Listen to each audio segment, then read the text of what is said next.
which it stands, one nation, under God, indivisible, with liberty and justice for all. Thank you. All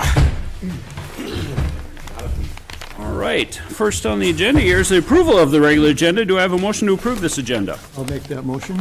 And do I have a second? Second. Very good. All those in favor of approving your agenda signify by saying aye. Aye. And any nays? Gentlemen?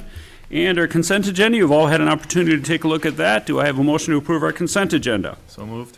And do I have a second? Second. Second on the consent agenda. All those in favor of approval of the consent agenda signify by saying aye. Aye. And those opposed. Thank you, gentlemen.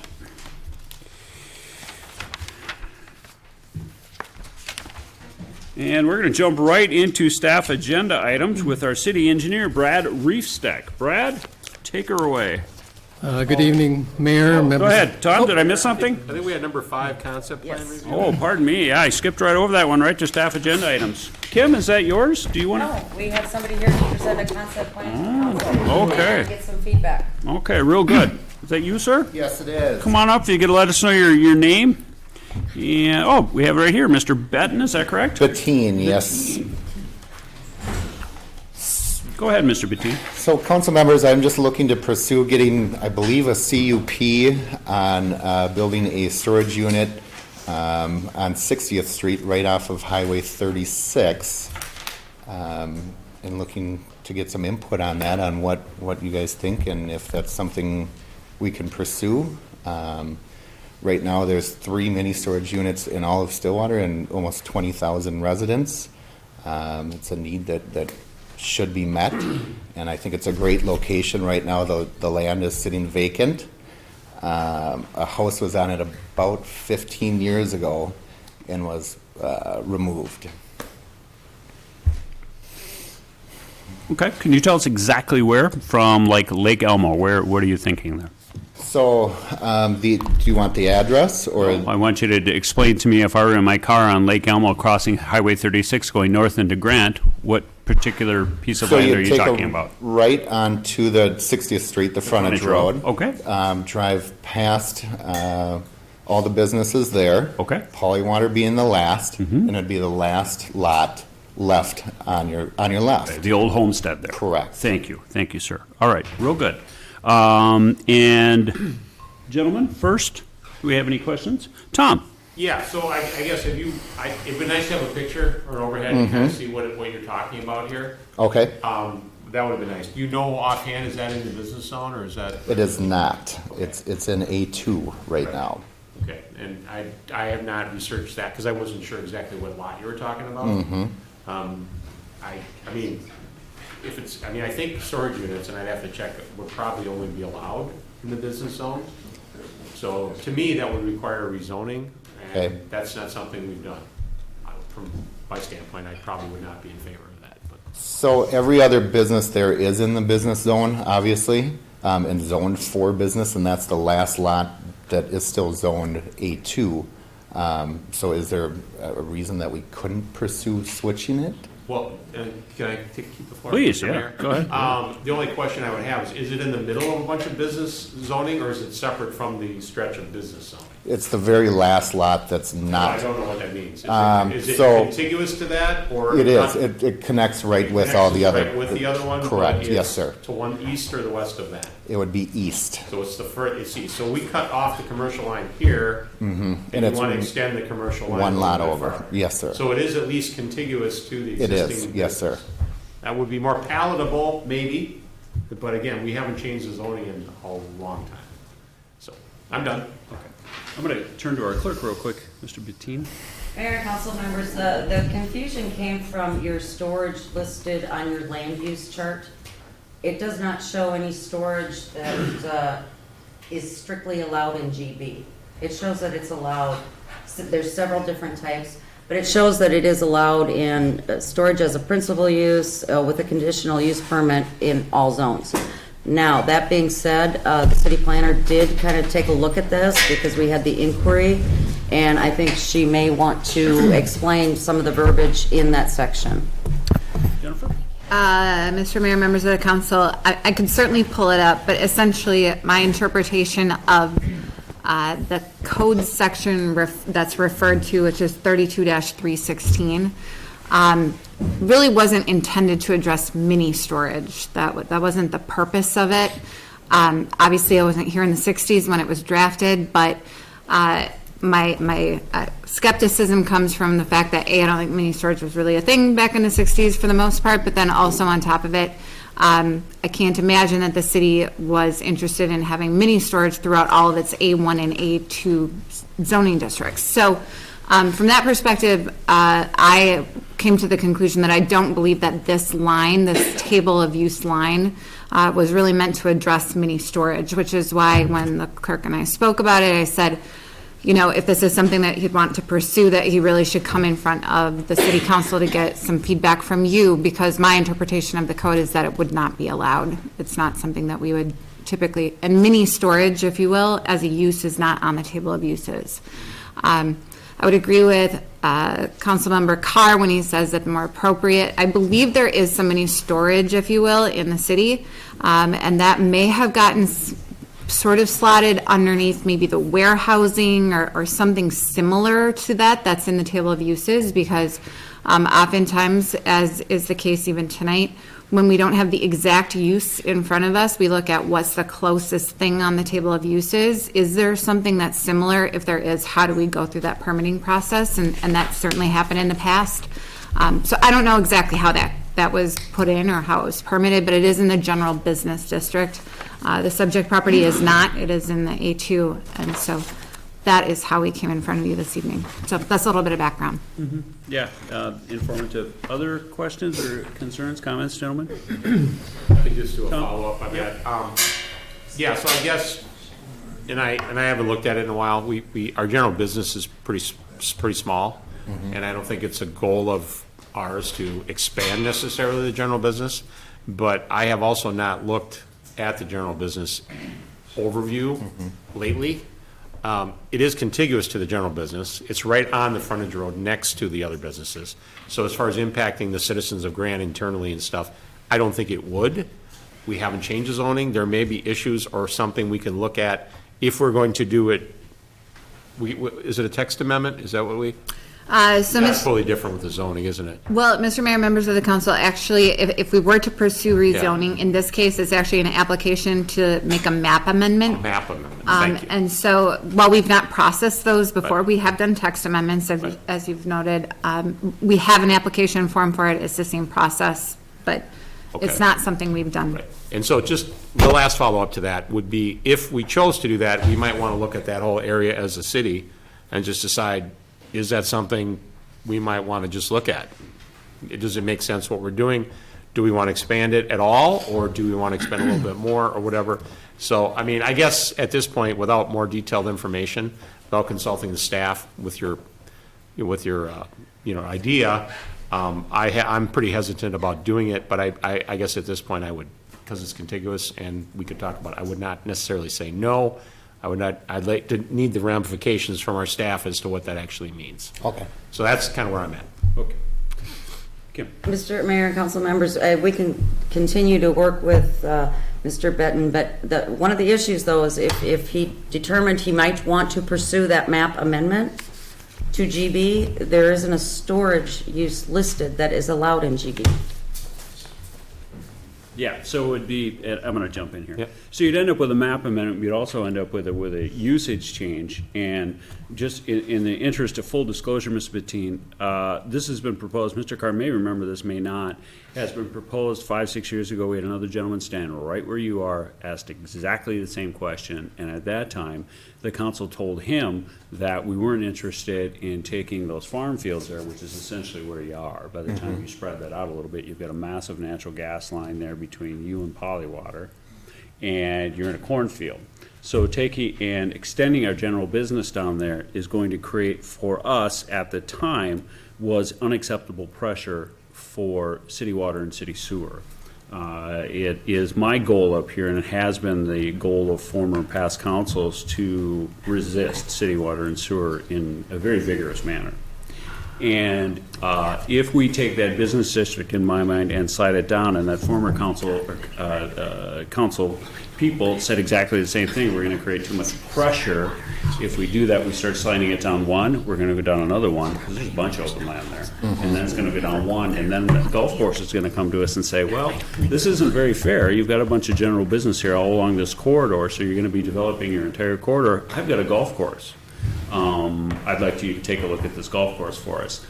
Our, or at least the mission as stated in our comp plan is to keep us rural residential, with that mix of farm fields and homes, and business has never been really something that we've pursued very strongly. So I'll leave you with that thought that we have turned down this exact thing Okay. before. Okay. And that would be a perspective of mine on that. Because once you get that camel's nose underneath the tent, unfortunately, it gets sort of out of control. Now, it's up to you, after taking a good look at the ordinances and speaking with the professional staff, what you would like to do. You may have a very, very compelling argument in order to do that. But that's the history behind it. Okay? Just want you to know that for you. Okay. Before you do take that jump, and, Okay. and please, before you do so in close consideration with our professional staff. Will do. Fantastic. Anything else, gentlemen? Great. Let's move forward. Thank you, Mr. right, thank Bettine. Appreciate it. Sorry I missed you there. Oh, quite all right. All right. Now we're going to have Brad talk to us about the 2020 flood mitigation Jocelyn Road and 68th Court project the council can consider. So Mr. Reefsteck is going to get us up to speed on that, sort of where it came from, why we're considering it. So, Mr. Reefsteck, please. Thank you, Mayor, members of the council.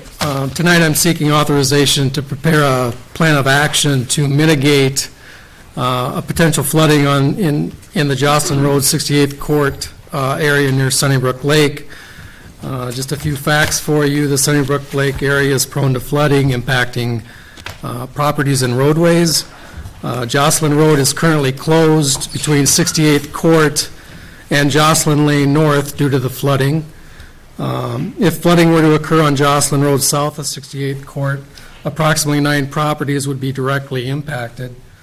The Sunnybrook Lake floodwaters generally flows easterly towards the Indian Hills Golf Course until it reaches an elevation of 980.6 feet. Once this elevation is reached, the water will start to flow south and pour into the low areas surrounding 68th Court and Jocelyn Road. The roadway low point elevation on Jocelyn Road, south of 68th Court, is at 979.6 feet. The roadway low point elevation on 68th Court is just west of Jocelyn Road is at 980.9 feet. So the Valley Branch Watershed District has provided a 1% flood probability, which is generally defined as the 100-year storm event, for the Sunnybrook Lake watershed at an elevation of 982.8. So the FEMA mapping that you typically see is at an elevation of 982.6 feet. So the emergency overflow elevation is determined, again, to be by the Valley Branch Watershed District of 985. And so this whole watershed basin is a landlocked area. And so water will not leave this basin until it reaches that overflow elevation of 985. So we have 4 alternatives here that we've discussed as part of the staff. To raise the roadways in the event of severe flooding for the Sunnybrook Lake watershed, the city staff has provided the following alternatives. Now, alternative 1, it would be a temporary emergency roadway. So this alternative includes adding aggregate base to the existing road to build it up to an elevation of 982.8 feet, as needed to accommodate rising water. Now, as needed, I would preface that by saying we could do some road maintenance to the road. We wouldn't be widening the road per se, but we could have our road maintenance build the road up as the floodwaters rise. So we wouldn't do anything initially, and we wouldn't do anything if the water never breached the road. But if it did, we could start having our road maintenance contractor build up the road as we go. And so that's the first alternative. And I have shown a cost for that of $109,000. Now, that cost is a project costs, which would include engineering and a full build-out if, in the event, we would have to raise that road 3 feet. So, you know, we wouldn't necessarily build up the road unless we absolutely had to. And if we built the road up 3 feet, it would cost approximately $109,000. Now, I figured or assumed a 20% amount on top of the construction cost to determine the indirect cost. So if you looked at the engineer's estimate that I provided you, the construction cost is less than $100,000. I don't have it in front of me, but I think it's around $70,000. So in that case, we could simply go out for quotes rather than going out for bids for the project. So alternate 2, I've defined here as a permanent road. And so alternate 2 is again adding aggregate base material to build up the new roadway to the elevation of 981.8 feet. The new roadway would become the permanent roadway and no other work would be needed. This alternative raises the road sufficiently to force the floodwaters to be conveyed through the existing culverts at 68th Court and Jocelyn Road and maximizes the available storage volume that surrounds the roads today. Again, that estimated project cost for this alternative is around $100,000. Again, that includes engineering and all those other soft costs.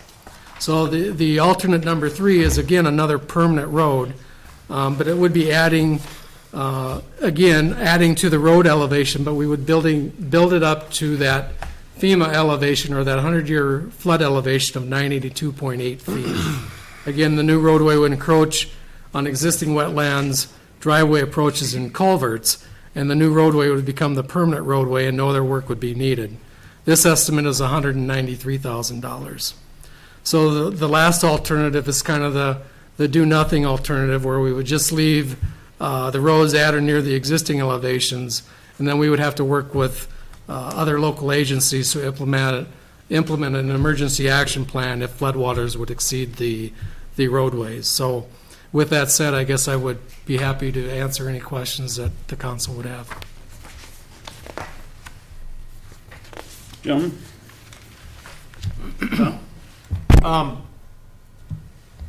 Okay, so we are going to, in a couple different options, raise the road up to create basically more ponding so people can get to their houses. That's essentially what we're doing, right? So we're raising a road to access properties on But 68th it will also Court. raise the road and act as a dam to increase the ponding. And basically, anytime we do anything like that, you know, you raise the culvert 1 inch, you got the watershed just breathing down your neck. Yep, So what's the attitude of the? So each one of these alternatives would have to be permitted because we would be filling in the flood plan. I understand. Alternate 1 would be a temporary road. Right. So once the floodwaters receded or what have you, we would have to remove that material back to so we would have to remove the roadway material and bring it back to its existing condition. Right. I know, but we're raising the road to create more ponding for the watershed. And I don't know if so we're talking about items here that we might not even be able to do, or the watershed may not want us to do. So I'm asking the question, what has happened with that? Do we have any? So we do have to submit a permit to the I watershed. know, but have we called them before you gave this to us to ask them? So we the have question? met them, Yes. and we're working through the permitting They didn't process. say no. They haven't said Said no. no to raising all these roads, So to we've- make more ponding, to back more water up. Oh, that's interesting. Yeah, I'm gonna jump in here, Tom, if Okay. it's okay. Yeah, I don't hear anybody saying that we're gonna be blocking culverts. I haven't heard that yet. So creating ponding is sort of an interesting term. The Valley Branch Watershed District has been on this pretty closely. They're quite concerned that with the melt that we have and the late fall that we have with the amount of water we have there, that we're going to have something approaching catastrophic flooding. There has been no talk of removing, plugging, or diverting culverts of any type. So creating ponding is not probably an accurate representation of the plan. When we, hang on a second, when we went ahead and raised the roads on both Jocelyn and Keats, I suppose that could have been called creating additional ponding. But both of those roads had their culverts underneath them remaining. So in this case, the culvert underneath certainly will not be removed, and if anything, would be situated in order to create better flow, and that's not me saying that, that's them saying that. Unfortunately, they're not here tonight. But we wouldn't have come forward with this project, and I'm certainly know Brad would not have done this work had the Valley Branch Watershed District not asked for this to happen. They have purchased 4 houses in this area in the last year, to the tune of about $2 million. The 4 houses that are most in danger have been purchased and are now owned by the Valley Branch Watershed District. Those houses will be removed at their cost, obviously, moved or what have you. They're still working on their plan for that, and they have a little time to get that done. But this is no different than raising up those 2 roads, and you'll remember the last time we did that when we voted to do that. We did that for emergency access and to maintain roadways throughout the city. In this case, what we'd be doing is maintaining that access to 68th Court and maintaining access to, I believe, 8 or 9 houses there. So the ponding itself, that's more of a technical question I leave to VBWD, but they do assure us that raising these roads is not going to create additional ponding or problems for other folks. Is there a permitting process? Absolutely there is. There always is with VBWD, but they're assuring us to this point that if we do this, we're most likely going to maintain access to this neighborhood, which I think is important certainly for the folks that live there, and do exactly what we did before. Maintain access, maintain emergency vehicle access to these homeowners, and maintain access to their homes. So I just wanted to jump in there and say we're not actually trying to create another basin. Because all those pipes still stay there, so the flow is still there. Yeah, go ahead. Yeah, Mr. Mayor, yeah, and you kind of cut me off when I was going to finish, but there are culverts that go, just to your point, there's culverts that go under these roads, and they're not adequate when there's enough water. They just don't allow enough flow. So the water ponds. Depends on the speed of the water. Well, okay, Yep. I don't want to get it, but I have no data here, no information saying that they're okay with that. That Jeff just said there wouldn't be any ponding. I don't know that. So, and that's. Well, I think, Let me finish, please. sorry. So the issue for me, I'm not, as we go through this process, I want to make sure that we're not spending a lot of man hours and effort when going in this direction where we should be going in this direction. And I'm trying to focus us and staff on the right path. So that's my only concern. I don't see a lot of information on that here about what's been discussed, and so that's why I brought it up, and I'm done. Yeah. Brad, if you want to speak to that, otherwise, this is the exact same process we used last time to raise those 2 roads. It has not been changed whatsoever. The permitting takes place after the engineer delivers a project to us that we can look at, and then it's all contingent upon obviously receiving permits like any other thing we build, either a resident or the city builds within the city. It's contingent upon receiving permits from the appropriate permitting authorities, in this case VBWD and Washington County. So, Brad?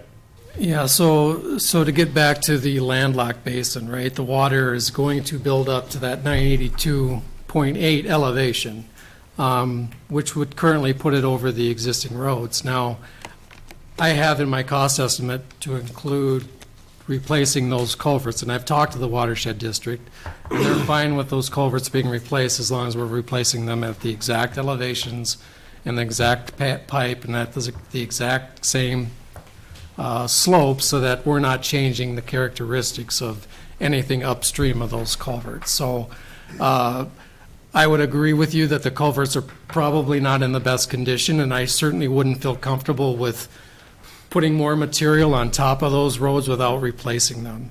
So I think part of whatever the council decides to do, as far as if they decide to fill these roads, I would recommend that we would replace those culverts in kind to, keep the flow of the water the way it's flowing today. So again, the water first flows to the east towards the golf course. It builds up to a certain elevation right at 68th Court. I think it was a 980.6. Once it reaches that elevation, then it starts flowing to the south into the culvert at 68th Court, through the wetlands that are behind the homes at 68th Court and just west of Jocelyn Road, before it goes into the culvert crossing Jocelyn Road and fills up that basin. So once it breaches 980.6, it's like an ice cube tray, right? It starts to build up that area with water. So before it breaches the road, it's going to fill up all that volume that's east of Jocelyn Road right now, if that makes any sense. So the culverts, you've discussed culverts with VBWD, and part of your costing that you have here is the culvert replacement, correct? It is. That would have been good to hit right out of the box there. Just to be clear, we're talking, for alternate one, it's approximately 1,200 cubic yards that we would be filling those two roads. And we would have to get, again, permitted to do that filling in the in that floodplain. It's all going to be permitted. Jeff, you were first, and then Jeff Giefer. Schaefer, did you have something first? Yes, just to get a better understanding about your three alternatives. So you said alternative one, that's temporary, and that would only be raised as needed. So if the water level doesn't raise as high as anticipated, this could cost considerably less. Correct. But you've got a mobilization cost, and, I mean, water level rises slowly over weeks' time. I mean, how does that work with the contractor? Well, so I would, again, I would consider using our road contractor that we've been contracted with to do the maintenance for those roads. Okay. And we wouldn't necessarily bid this as one large project, assuming that we're going to have to build it up 3 feet. So the estimate that I provided is kind of the ultimate design, Okay. where you would typically go out for quotes or bids for a project and have a contractor build this road immediately up to that ultimate design. Okay. I'm suggesting that we just wait and see as an alternative. If the water raises, we can certainly have the road contractor build the road up as needed as the water rises. Then, but the option of having to remove the material, that seems like, So we are, wasted money. yeah, we are again filling that floodplain, and we could potentially use that. Jocelyn Road is underwater now. It's going to need a lot of maintenance to get it back to where it is today. So, the road contractor could move some of that material even further north on the section of Jocelyn Road that's currently underwater, without a large expense. Again, my cost was assuming that we go out for quotes, get a contractor, he comes in, puts the ultimate design on the road, and then after the waters recede, he'd come back and remove the material. Again, I think it would be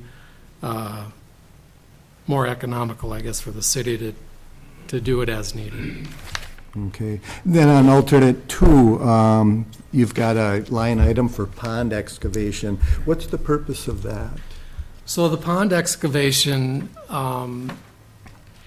in talking to the watershed district, if we were to use or leave that permanent fill, or the permanent roadway fill, the board, the Valley Branch Watershed District Board, may make us mitigate for that fill.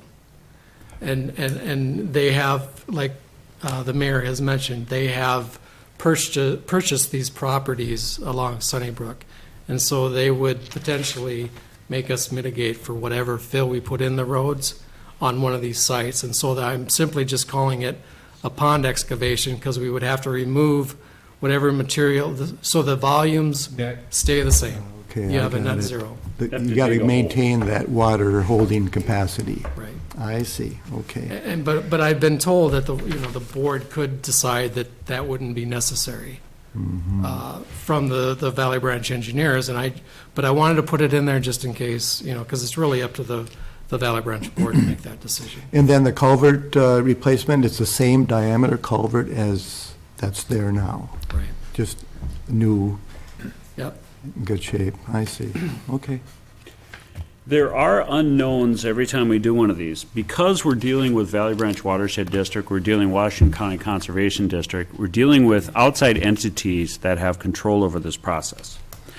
The process that we have control over here is moving gravel. That's about it.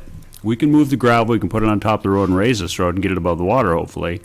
But that is the limit, of the control of this process for the most part. These other permitting agencies can give us permits to do this, but it's going to cost money to do that, and until we have the project underway, it's very difficult sometimes to even know what the final cost will be. The key to this is, gentlemen, to kind of wrap it up, or not wrap it up, but just convey it a little tighter package here, is we've got a neighborhood that if this happens, we're going to lose access to it. Losing access to a neighborhood is not something that I think any city would ever want, and I think would spend dollars to keep from happening, especially if we were to be able to do it once and make sure it wouldn't happen again, or at least be reasonably assured it would not happen again. I do have some concerns in terms of if we were not to do this, that if we did have flooding, we would not be able to guarantee the integrity of that roadway moving forward in a quick enough manner in order to have emergency vehicles on that roadway and to have access there. So that's sort of the concern. This entire process was not initiated by us. This entire process was initiated in terms of the exploration of it and the issues surrounding it by VBWD and the emergency management team at Washington County. This was not something that the city of Grant decided to start raising roads. VBWD came to us, Washington County came to us, and explained the issue and asked what we were going to do here. So that's the impetus for this. That is how this began. It is certainly not something that came from our imaginations. The overall plan here that Brad has laid out in terms of these costs, just a couple of things I want to say on this. If we turn over and we look at those three roadway improvement alternate 1, 2, and 3, and we look at the hard costs here, we've got hard costs in terms of the aggregate base class 5. And for example, the first one we got $44,100. On the second one we've got $31,500. And on the fourth one we've got $73,500. Now, this is very late information, gentlemen, but I am assured of it. I did have a conversation with our road contractor, who is probably cursing me because he was in Florida on his vacation when I called him to get these numbers. And he is telling me that he can do these, the 2,100 tons, the 1,500 ton, and even the Alt 3, the sort of the gold-plated plan here of 3,500 tons. All of this, his hard costs, the aggregate delivered, laid, done, from $40,000 to $75,000 tops. Why is that important? Because it increases the efficiency of the overall project, because we're not going out for bids at that point. Anything under $100,000 for a capital improvement, we go out for quotes. So we ask a couple of different people to quote us, right? And it's a little more efficient and it's a quicker process.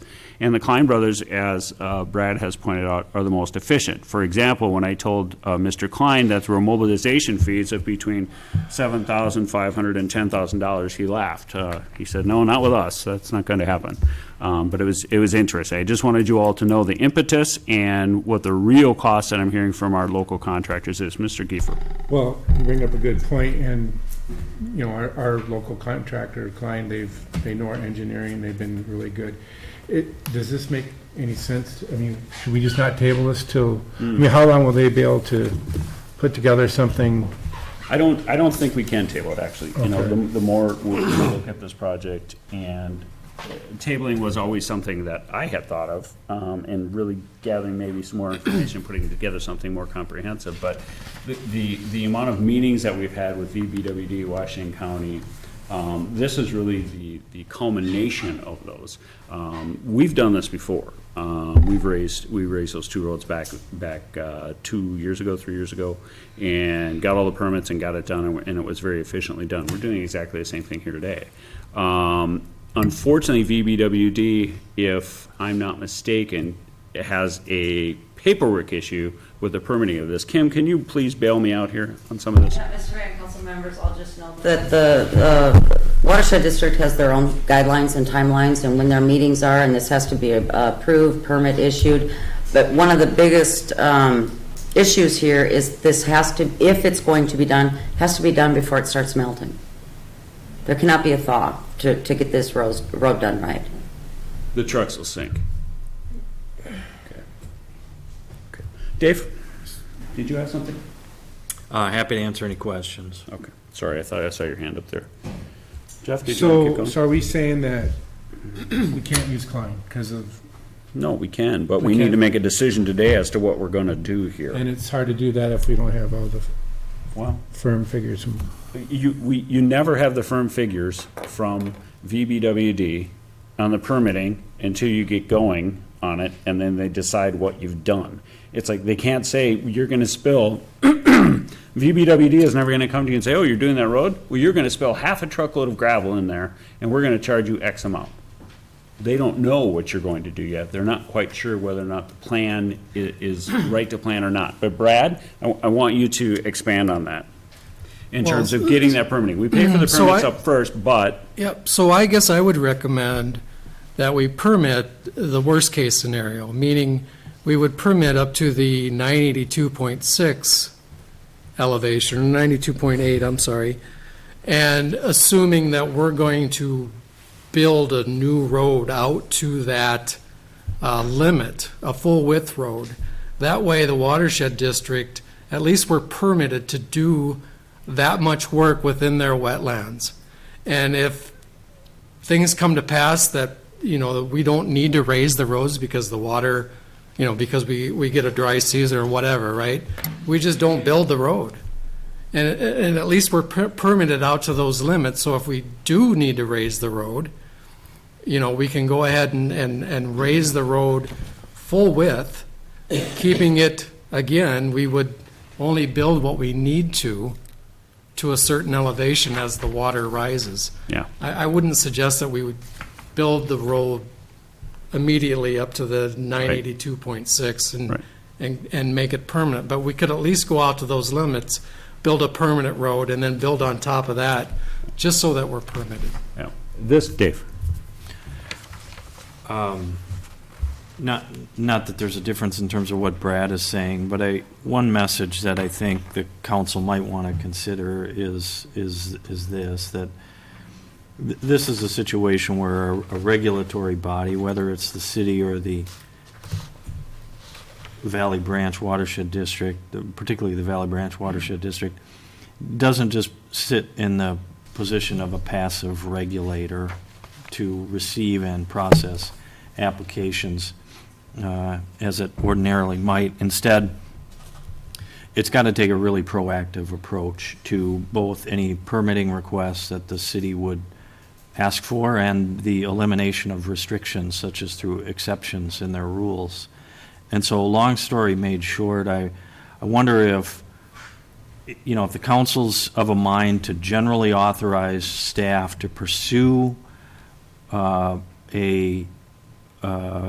emergency plan to the parameters outlined by the city engineer, with the caveat that staff is supposed to work with the Valley Branch Watershed District to eliminate and remove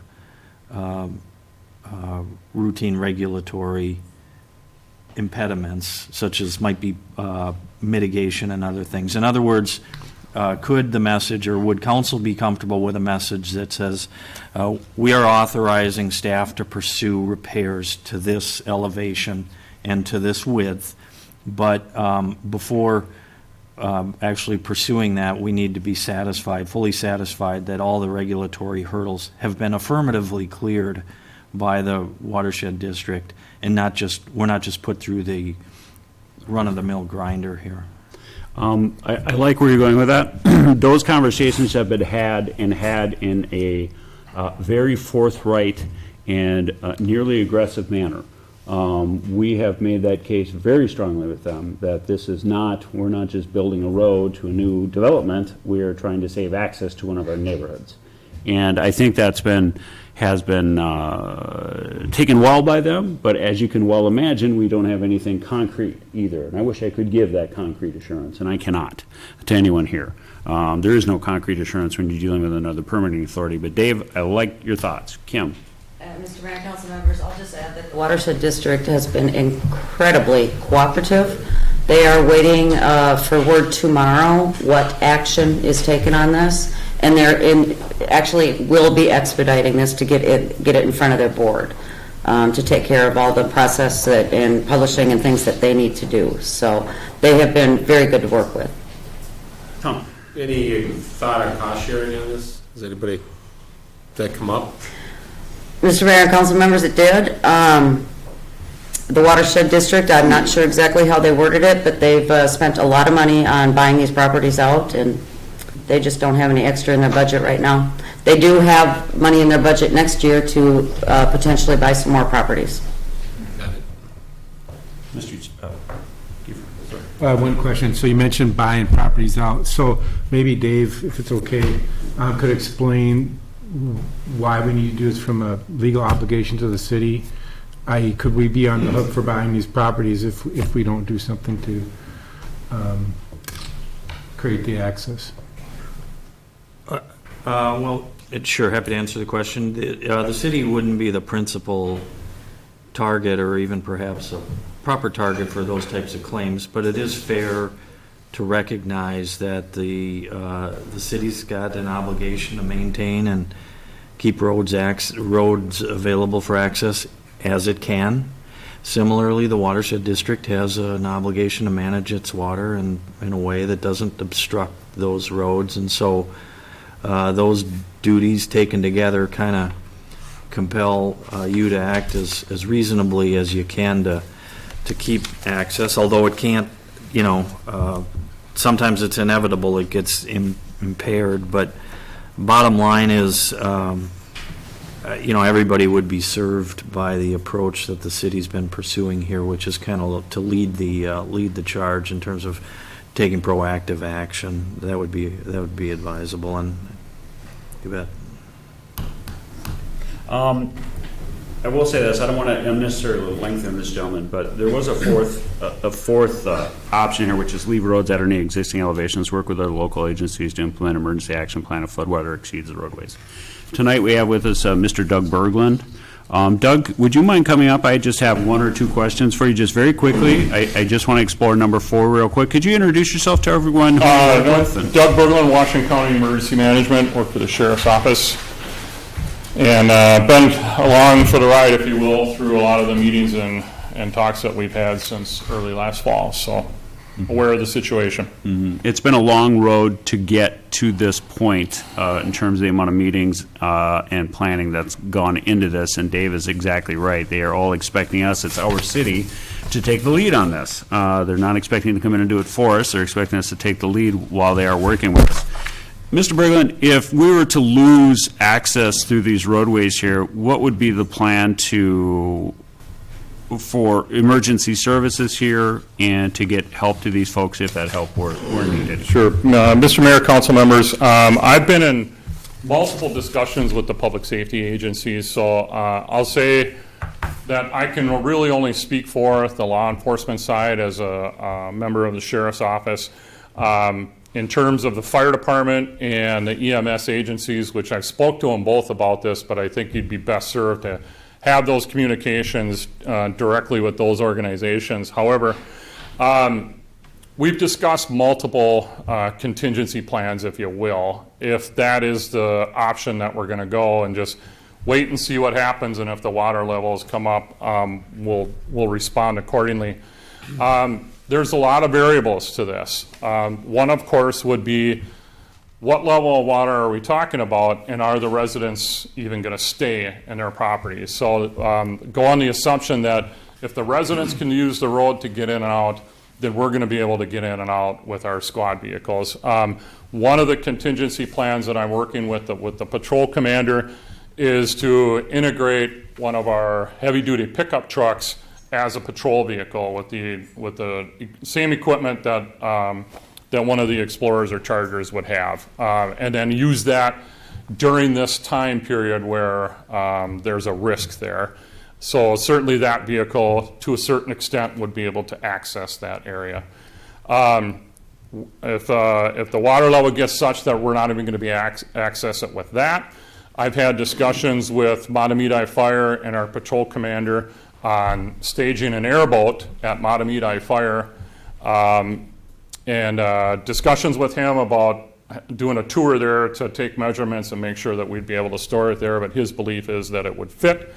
Problem with that is they don't have pilots for the airboat at Matamidi Fire, so we'd have to tone out Stillwater Fire to have their pilots come to Matamidi Fire, hook up the boat, bring the boat here, launch the boat with law enforcement and fire depending on the call. So clearly the delay is going to be extremely delayed. The issues with the fire trucks, that was part of the discussion on closing the road Jocelyn last fall when water started to breach the road, and it's not a tarred road, so the integrity of what's underneath that water is unknown. And when you're driving a 50 or 60,000 pound fire engine through there, it's too unknown and too high risk. So another concern to consider is if we make the arrangements to, in terms of fire service or EMS, call mutual aid for calls that are on the south side of the road blockage. We can do that, and then in this case, Matamidi Fire would, go around and get there last, if you will.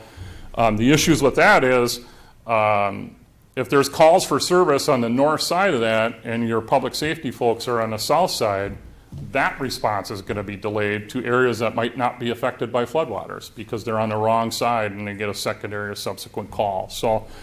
That's what I meant by there's a lot of variables to consider on what this might look like. But regardless, from the law enforcement perspective, if the residents are going to stay there, we'll find a way to respond. And there's been areas, precedent set in other parts of the county where the residents have stayed and used a boat to go through their private property and get to where their car is parked, get in their car and go to work, come back. And if that's the case, if their septic systems aren't affected and they're able to stay, we'll find a way to get there. But we just have to understand that the response is going to be extremely delayed.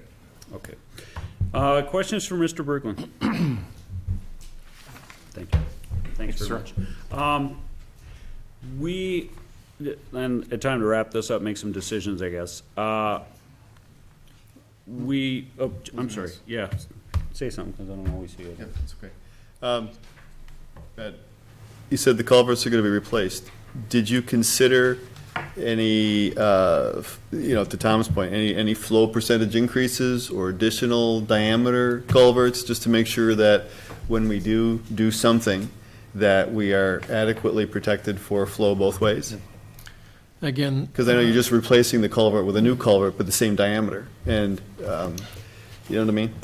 so Councilmember Rogue, the size, slope, inverse of those culverts are governed by the Valley Branch Watershed District, and they're really used to control the water upstream of those culverts. And so by increasing the size or doing anything like that, you could potentially cause additional flooding downstream. And so typically that's why we would replace in kind at the same invert elevations and so forth. So I'm just wondering if the calculations done before, if there's new calculations that have changed over time that would require looking at that. again, those calculations are done by the watershed district. They have the stormwater model for the volume of water and how it flows, and so that information is again, they control the water. They can tell us the inverts and the culvert sizes, and so I do believe just getting in there and putting in new culverts, because I'm assuming the culverts that are there are either damaged or in poor condition or dirty or whatever. So just by putting in new culverts that have a decent chance the water is going to flow more efficiently. Okay. Right. Thanks. To clarify that, Brett, just real quick, we are ordered how to do culverts.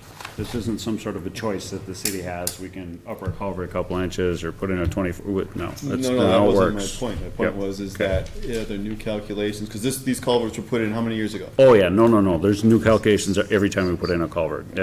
I see your point, I'm just trying to say, we're ordered to do it because they do the calculation each and every time. It's kind of an involved thing. And trust me, I've been really exposed to it over the last couple of months here. Yeah, it's something else. So, unless there's anything else, Tom, go ahead. Yeah, and the only other thing, I just kind of want to wrap up, I know Brad said this too, we could wait, and obviously the issue becomes, the roads get soggy, you can't do anything. So calculating, kind of looking at, it looks like there's 21 tons of material that would have to bring in if we did the one plan. I go by yards, not tons, so how many tons can you fit in a dump truck? So, looking at alternate one, the removed roadway material that I have there for 1,200 cubic yards Yeah. is the equivalent of 2,100 tons. It's about 3,500. Okay, what I guess, here's my point, so, and the client, we're not gonna answer that tonight, just a point, since you're here, is that if we thought we could get away with not doing it, at a certain point, we're gonna have to pull the trigger and do it. To your point. Okay, so the question is how many dump trucks there are and how fast could they do it? Clients aren't here, I was just curious, how, tons to yards, I don't know the equation for that, so, that's all. Is it 100 trucks, I was just curious. Second thing is, you've got here that the water generally flows towards, east until it gets to a certain elevation. The only thing I'm concerned about, again, since you guys are talking watershed, I'm not, is that the water flows east towards Keats, and as the mayor said, we had built up Keats before, and we had a lot of issues there with flow. The water just flowed too fast, and so it's gonna go over the road, because we can't drain it out through the culverts fast enough. And so my concern is that whoever's doing the calculations, that this isn't a boondoggle, obviously we want to get people in their houses, I understand that. But if we do decide to go forward with this, that's taken into consideration. Again, I'm not having the conversations with them, I hear people are, but I'm not. So this is my time to kind of come up with my concerns. So that would be a concern, because then Keats will be underwater. And it may be, but I just think we have to just take all that into consideration. I'm done. Yeah, so Keats will be underwater before 68th Court and Jocelyn Road are underwater again. Right. The water flows Yep. over Keats and uses the abundance of storage at the golf course. It actually builds up to that elevation by Jocelyn, or by 68th Court, almost to a 981, before it starts flowing south again. So most of the volume within this watershed is on the golf course and to the east of Sunnybrook Lake. So you just said Keats may be underwater. Yes. Okay, just want to get that out. Yep. Okay, all right. Keats will be I don't underwater. think there's any doubt. No, I know, I'm just putting it out there for everybody, so they understand Keats what will be we're talking underwater. about. This isn't a panacea, this isn't going to cure everything, this is just, we're trying to help. But where Keats is underwater, as you know, on that corner, we're not cutting off access for anyone. So no one's neighborhood is being cut off. And that's why this is, right now, part of this road's already underwater to the north of this neighborhood. We're trying to save the access from the south of this neighborhood because we've already lost this one. So we're trying to save the access to the south. But, Tom brings up a really good point, Brad, really good point. We know that we can't do the work when the frost comes in. These trucks are going to sink if they're full. Okay, it isn't going to happen. So he brings up a good point. It's a timing point. But if we were to go with one, say, and here's the caveat I start this entire conversation with. We permit all the way up. We spend the money to permit all the way up. Then we decide what to do in conjunction with the engineer and VBWD, okay? So we permit all the way up. We don't have to go there. We just permit there.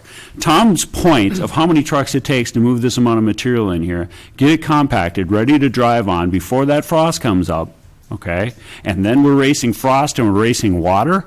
I don't like those odds. I don't like it at all because it depends on how fast that freeze happens, okay? Then we're also digging down to replace culverts too. So the timing there gets to be very difficult. If I was voting on this all alone, I would go for alternate 2. I would permit all the way up in this case. I would build this up, and then once we built this thing up, we've got that roadbed there. We've got a real roadbed there. We've got a real base there. Now, if we have to move that up, we can do that because we've already got all our permitting in place. We haven't spent all the money. We haven't done the extravagant option, but we're ready. and we don't have to worry about a freeze, or we don't have to worry about how many trucks are getting in there, or if we have enough trucks. Because if I might, just Mr. Berglund from the back of the room, if I could just very quickly ask you a question, sir. How many other communities do you feel in Washington County will be under threat of flood or losing roads in the upcoming spring, sir? Off the top of my head, at least a half a dozen. At least half a dozen areas in the county. Okay, so trucks, Tom's point makes even more sense. Trucks are going to be at a premium. Equipment's going to be at a premium. I think we're better off permitting all the way up, going for alternate 2, and making sure we keep access to this neighborhood. Comments or questions on that, gentlemen? It makes sense, I agree. Yeah, especially since my understanding, alternate 1 is just temporary anyway. Right. So temporary, to spend more money for temporary, everything's kind of pointing to the second alternative. And, yes, Mr. Rogg? No, it makes sense to permit to that strategy. And, it's just a matter of, are we going to be high enough? You gain an extra foot, but does that mean, to alternate 3, what does that mean? So again, you could build to that ultimate, and if the floodwaters were to raise above the elevation that I have on alternate 2, you could simply, again, make a pyramid again and make a narrower road, maybe a 1-lane road again on top of that wider base, but it might be a little wider than the 12-foot road that you would have if you just started with the existing roadway base, if that makes any sense. You done? Yeah. And briefly, Jeff kind of had my point, but not really what I was trying to say. What I was trying to say is wait, not do it right away. I was saying wait, and then see if we need to do it, and the timing, it's critical. Jeff said that. He's totally right. But if it's possible to do that, if it's obvious that it's not going to work, then we get going and do the work. That was my point. I understand Jeff's point too. Either one, but that's kind of what I was getting at. Yeah. And I did make the point that I'm not willing to either gamble with the frost coming out, Right. or gamble with the water coming up where then I can't do anything. I've lost all my options because I waited too long. But construction point real quick, a fine point that I think makes a lot of sense to explore real quick. If tomorrow we go out there and we start building option 2, as I said, if tomorrow we do this and we're putting on new class 5, all of a sudden, if the water starts to come up and we need to add to this, we need to grade, we need to increase the base, we don't have to worry about the frost anymore, do we? Isn't that become a secondary concern once we build it up? Once we're building the width of the roadway and building that base, Okay. we shouldn't have an issue with the frost or anything like that. Okay, there's my point. It's a small point, but it's an important point that we continue to work on the roads if we get that base down first. Say the water starts to rise, we're permitted for alt 3 all the way up to 9, you're gonna have to help me out, all the way up to that alternate 3, we're permitted up to here. So maybe we only have to go to here, but once we get that base on there, if we do need to go here, we're not worried about our truck sinking axle deep, Right, right? right. Okay. Did you have another question, Mr. Schaefer? Or, sorry, the clerk had a point. Mayor and council members, I just want to note that even with expediting this process and whatever action is taken tonight, the permits won't be completed till the end of February.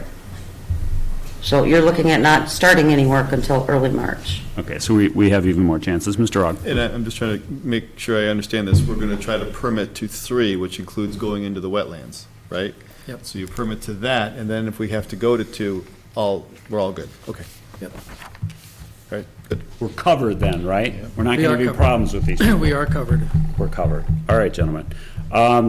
You have, I think, a very good understanding of what's happening here. We're going to guarantee, or not guarantee, that is a bad word. We're going to do everything that we can to make sure that these residents have access to their home in the city of Grant. I feel it's our duty to do so. The Special Roads Project should cover this in terms of cost, in terms of pulling the money out. For me, it seems to be a duty to maintain this access. So I would entertain any motions that you'd care to put forward, gentlemen. I'd like to make a motion that we get the permitting process started right away with alternate 3, as we said, and then get some bids going for the alternate 2 plan. Quote.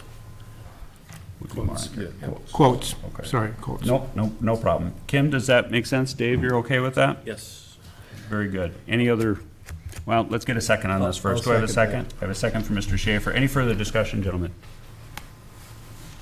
Any other questions?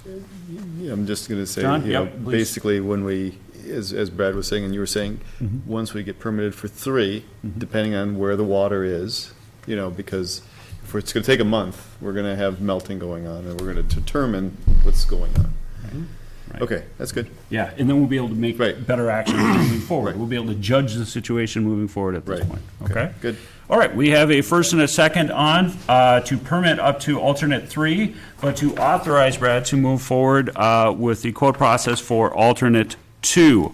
All those in favor of said motion, please signify by saying aye. Aye. Those opposed? Thank you, gentlemen. Let's move forward. Brad, thank you very much. Sorry, yep, I thank you. appreciate all your work on that, and I know you've worked hard on that. Mr. Berglund, thank you, sir.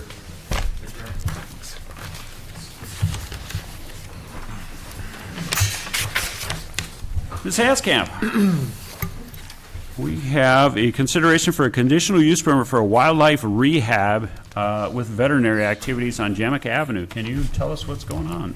Mr. Mayor, members of the council, I have to switch over and try to get out.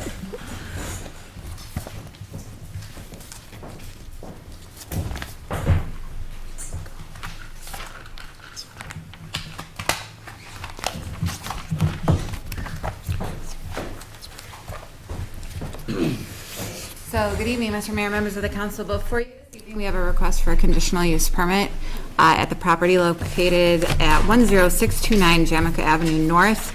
As you noted, it is a proposal for a wildlife rehabilitation center, which we will describe in just a few moments. It's a little bit complicated and not something we typically see in the city. So before us this evening, the applicant and owner of the property is the Wildlife Rehabilitation Center of Minnesota. The applicant's representative, Phil Jenny, is here this evening and can answer some questions that I may not be able to answer, particularly related to the patients and some of the activities on site, because we're looking at a wildlife rehabilitation center, which is not something we typically see in the city. The property is zoned and guided A1. Lot size is 22.01 acres when both parcels are considered collectively, which we'll look at in just a moment.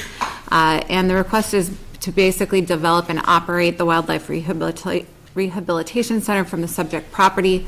And we'll talk a little bit about the order of operations or the proposed phasing that the applicant is bringing before us.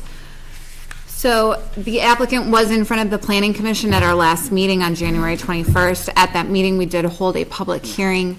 During that public hearing, we had several members of the public provide testimony. We received both verbal testimony and written testimony, which if you looked at the meeting or watched parts of it, you saw a lot of folks had very similar concerns, and then there were some that, were more related to the specific views, for example, for an adjacent property owner. But generally, there were a lot of concerns that were pretty consistent. A summary of those primary concerns were placed in your staff report this evening. I do not have them up here, but we can certainly talk about them if there's anything you have a question about. But there was a lot of testimony at that meeting. Ultimately, after the public testimony, the Planning Commission did recommend approval of the proposed conditional use permit. It was split, though. It was 3-2, so oftentimes we have a unanimous condition. In this case, we did not. There were a handful of conditions that were also identified to be added, which are in the draft conditional use permit for you this evening. So that draft permit includes both staff's conditions and those recommended by the planning commissioners. There was some question about a couple of the items, particularly related to the pond area on the south edge of the site, which we'll take a look at. So staff did follow up with the Browns Creek Watershed District, which I will give you a little bit of a verbal update once we get a little bit further in the presentation, and also followed up with Washington County regarding the access point, which I know a letter was forwarded to you today, late in the day. My apologies, but we'll talk just briefly about that too, so that you have a sense of what's in that. So we see a lot of conditional use permits in front of us. This is the section of the code that relates to all conditional use permits, 32-152. There are other sections that relate specifically to uses, but generally speaking, this is what we take a look at, and we look at things like, is it compatible with the surrounding neighborhood? Is there proper access? How do we make sure that we don't adversely impact an adjacent neighbor's ability to enjoy their property, for example? So this is the general code section that we take a look at. From an existing condition perspective on the site, you all may be familiar with it. We have seen this subject property in front of us before. There is an existing conditional use permit actually that's on the property that is for the existing cell tower that's on the site. In fact, I think the applicants were in front of us maybe 2 or 3 years ago, if my memory serves me. So we have looked at this property before. It's about 22 acres. It comprises 2 separate PIDs or 2 separate parcels. When they're combined and thought of together, they're over 20 acres collectively. There's an existing principal structure on the property. There's approximately 12 existing accessory buildings and sheds that are out there. Each of them had a different purpose or use. It's not a whole lot of consistency out there. Some of them were for domestic farm animals. Some of them were typical storage uses. Some of them for horses and lean-tos, et cetera. So a variety of uses for each of them. The existing cell tower and enclosure we have looked at length a couple of years ago, so that is still out there. It is proposed to remain as part of this application, so that is not proposed to go anywhere. You may recall at the time when we looked at the cell tower, there was actually a primary driveway that we required to even be improved to access so that trucks could get back and access the cell tower. So the existing driveway that connects to Jamica is actually a 20-foot wide drive lane and meets the fire lane standards. So as a result of that, that's what the applicant is proposing to use as part of this application, which again, we'll touch on briefly about Washington County's comments this afternoon. There are some existing wetlands and vegetation that are on site. We'll see that in just a moment. In fact, I'll pop to the next slide, which is the aerial. You can see on that south end, the north edge of the pond comes into the south end of the property. There's also some pretty significant slopes and topography in that location as well. Later in the staff report, or in your staff report, I should say, there was a reference to the fact that that edge has not been delineated. So there are some proposed improvements that are in that area, which cannot be verified in terms of do they meet setbacks, do they meet the buffer areas, et cetera, because the delineation has not been completed. So there are a couple outstanding issues when it comes to the wetlands. With respect to the proposed operations, it is a wildlife rehabilitation center. I'm going to emphasize the word rehabilitation because that's how it's been described by the applicant to me. For those of you that are familiar with our organization, they do have a veterinary hospital, wildlife veterinary hospital, that's in Roseville. That facility is proposed to remain as part of this and be part of the operations. So it's my understanding that really this location is really more about sort of that transition care between the hospital environment, then transition, then hopefully if all goes well, they're released back into the wild, but not from the site, which you'll see as a condition in the draft permit this evening. There are some veterinary services that would be provided on site, but not a lot. The vast majority of this is really about the rehabilitation and sort of that transition piece, which if you have questions about that and rehabilitation of squirrels, Mr. Jenny is here and he can certainly talk to you a little bit about that better than I can. Part of the operations, the applicant is proposing to utilize the existing homestead as a residence for veterinary interns. So that's an affiliation with the University of Minnesota. The interns would live on site. They're proposing up to 5 students be permitted to live in the existing home. At this time, the initial operations are intended to use the existing accessory buildings with probably some modifications to them, but not a lot of construction. So the initial operations actually don't propose any new construction. So what is phased or the proposed new structures would come over time. So somewhere between basically 0 and 10 years, but more likely from what I can understand from the narrative, somewhere in that 2 to 5 year range after fundraising allows for it. So when you look at the concept plan, they are proposing a main nursery facility, which would be sometime in the next couple of years. Some outdoor caging areas, some of those may or may not be constructed earlier than others. The waterfowl facility, which again is a future proposed structure, and associated ponds and caging area, and that's on the south end, or proposed, I should say, near the existing pond area, which we'll look at in a moment. And then a parking lot to support the employees and the volunteers. So those are essentially what is proposed to support the operations. With respect to hours of operation, the operation would occur year-round. However, their heaviest patient load is during the spring, summer, and fall. So mid-March through mid-October. I identified the 5 interns that they proposed to live on site. The proposed hours are between 7 a.m. and 11 p.m. Reduced hours likely during winter, so these are really during their heavy patient load or their heavy season. The emergency veterinary services would remain in Roseville. They're not proposing to move those here. There was some comments actually and questions about that at the Planning Commission as to whether or not there is any long-term plan to merge those two uses together. There is not. And this conditional use permit is very specific to the rehabilitation center only and not those emergency services. From a dimensional standard perspective, when we take a look at the two uses, so essentially the way staff looked at this is it's kind of a hybrid between two uses in the use table, the table of uses. So we've got a wildlife preserve that's identified on the city's table of uses, and then we have veterinary services or a veterinary clinic that is on the table of uses. With the wildlife preserve is simply permitted, so had we gone in that direction, we wouldn't be sitting here because they would have just gone and done the application, or not even done the application, they just would have begun their operations. The veterinary service or the veterinary component of it, so the veterinary service portion of it, really falls under a conditional use permit and is something that is permitted with a conditional use permit in the A1 zoning district. So if we look at it from those two perspectives and apply the A1 zoning dimensional standards, the proposed use does from a dimensional perspective meet our ordinance. Because we are over 20 acres, as you all know, we don't have a limit on the number of accessory buildings. However, because it requires a conditional use permit, we do have the right to take a look at what facilities are being proposed, what's the intensity, how might it adversely impact neighbors, or how might we propose mitigation that would actually make that relationship better. So that is thus how we are here this evening.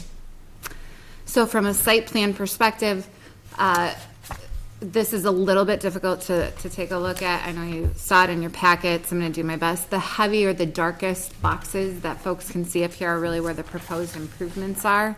In light gray, there are existing accessory buildings in the existing principal structure. You can also see where the main access point is off Jamica.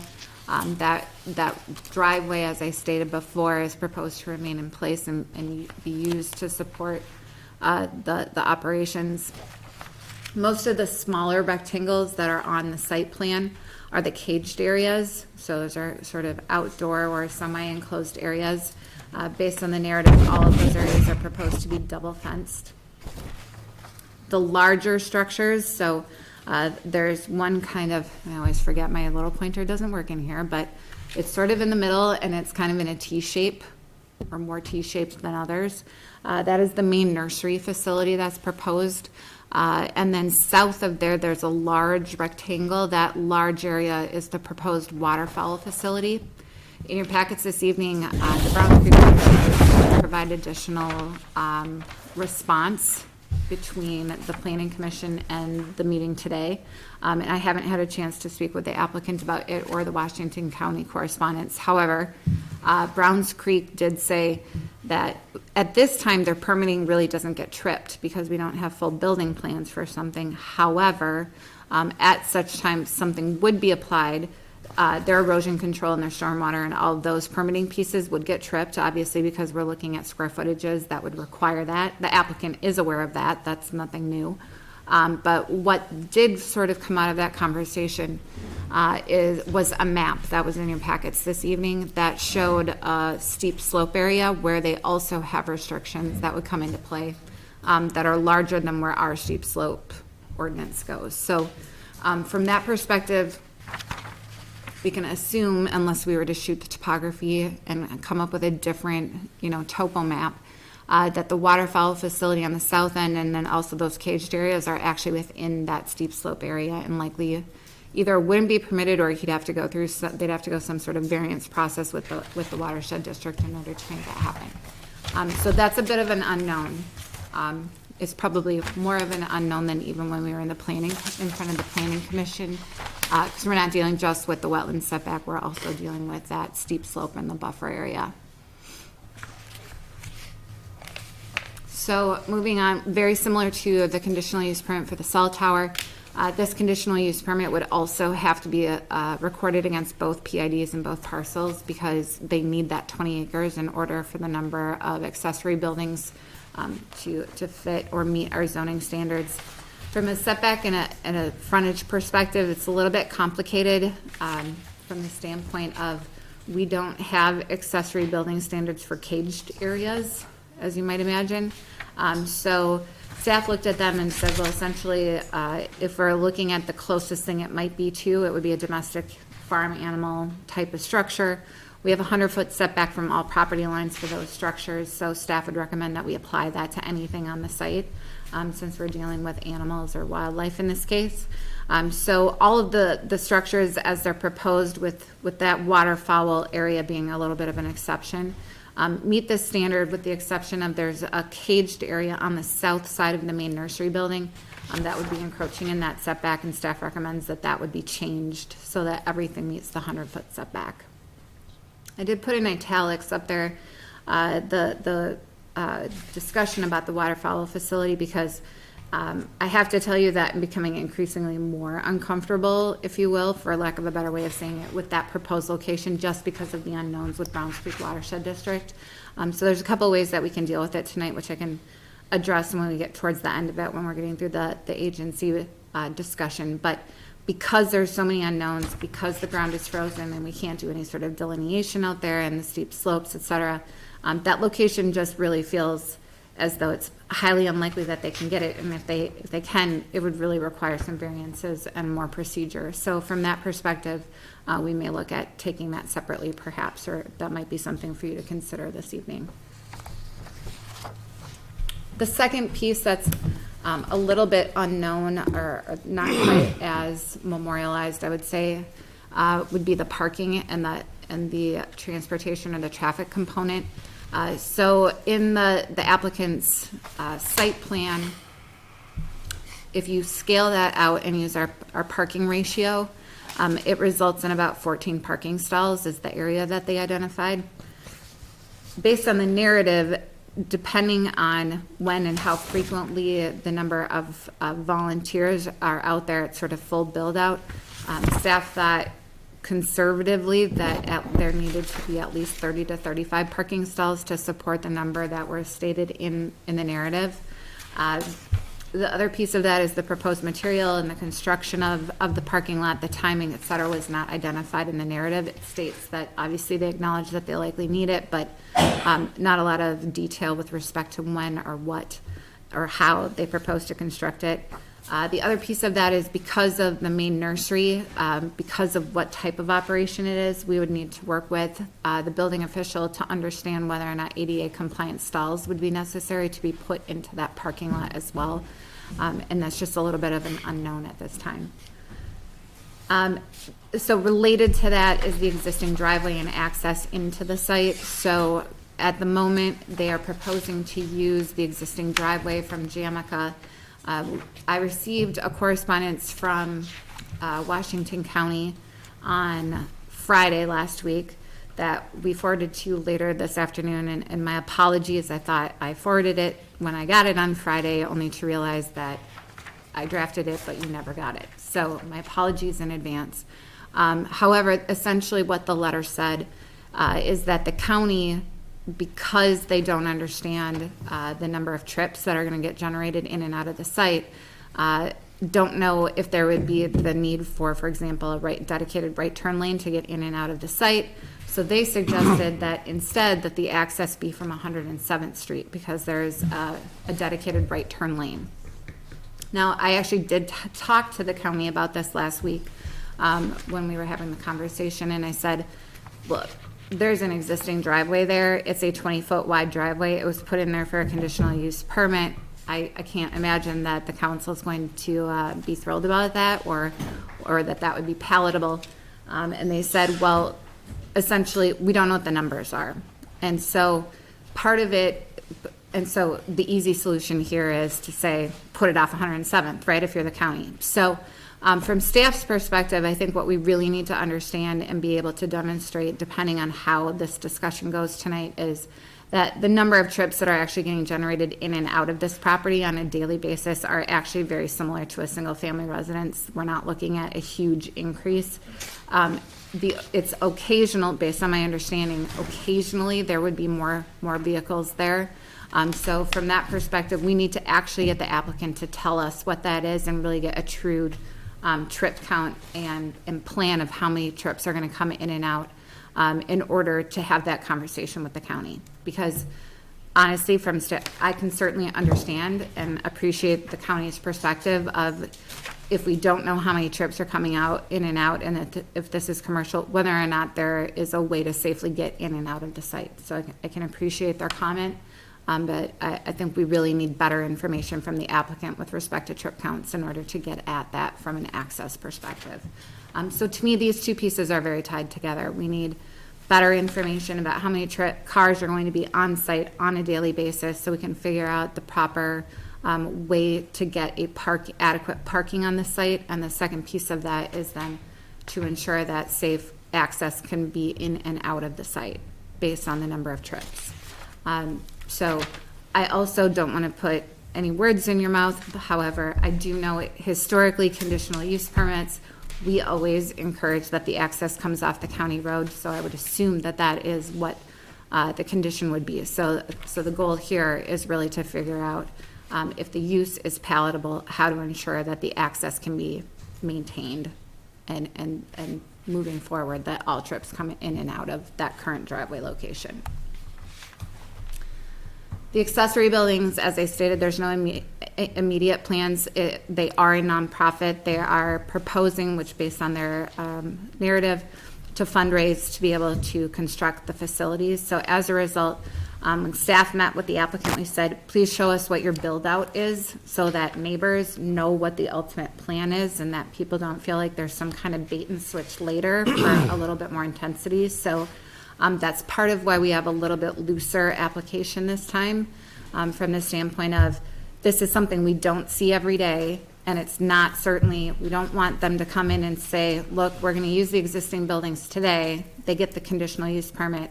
2 years from now, all of a sudden the operation, booms, and it looks totally different. And then the neighbors really feel like they were duped. So the goal here is really to try to get them to be as transparent as possible of what's their plan. So we can evaluate it comprehensively. So from that perspective, we don't have full building plans because they are fundraising for the proposed structures, et cetera. So they did put some conceptual plans together. They are very similar to the types of accessory buildings we see in the city. So provided from an architectural perspective, they're in that vein, if you will. They would certainly comply or be consistent with things we see throughout the community, which I believe some of those were in your packet. So some of the other standards that we typically look at with conditional use permits from a lighting perspective, there's no lighting plan proposed. There's no lighting proposed, any additional lighting out there. The applicant can speak to that, but I believe at the last meeting he said something to the effect of that the wildlife likes the darkness too and isn't really interested in having a lot of lights out there. From a utility perspective, initially there would be no improvements because there's an existing septic system that supports the existing home. They're proposing to essentially have a single family use, if you will, out of the home.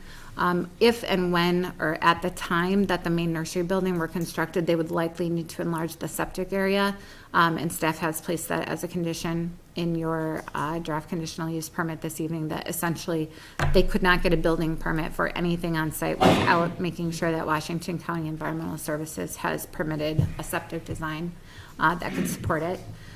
Waste management, this is a little tricky, and we talk about this with our horse manure management plans and everything else. This is wildlife, like bunnies and squirrels and other animals and mammals. And so from that perspective, to my knowledge, there's not anything with the MPCA. I did look. They are regulated through the DNR and the U.S. Fish and Wildlife Services, so they actually have a pretty stringent qualification, or, from that perspective. Whether or not that has to do with waste management is an entirely different story. So as I stated during the Planning Commission meeting, they need to contact the MPCA and find out if there's any additional information that we need to understand from a waste perspective. Essentially, in the narrative, they did state that they will clean the cages on a daily basis and maintain wastes from that perspective.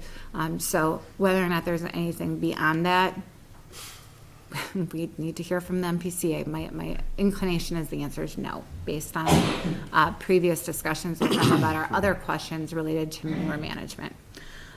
Surface water management, once a more precise plan for the site plan is established, the city engineer takes a look at it, and so does Browns Creek Watershed District. They need to make sure that the calculations fit, and if there's a grading, they need to put a grading plan together.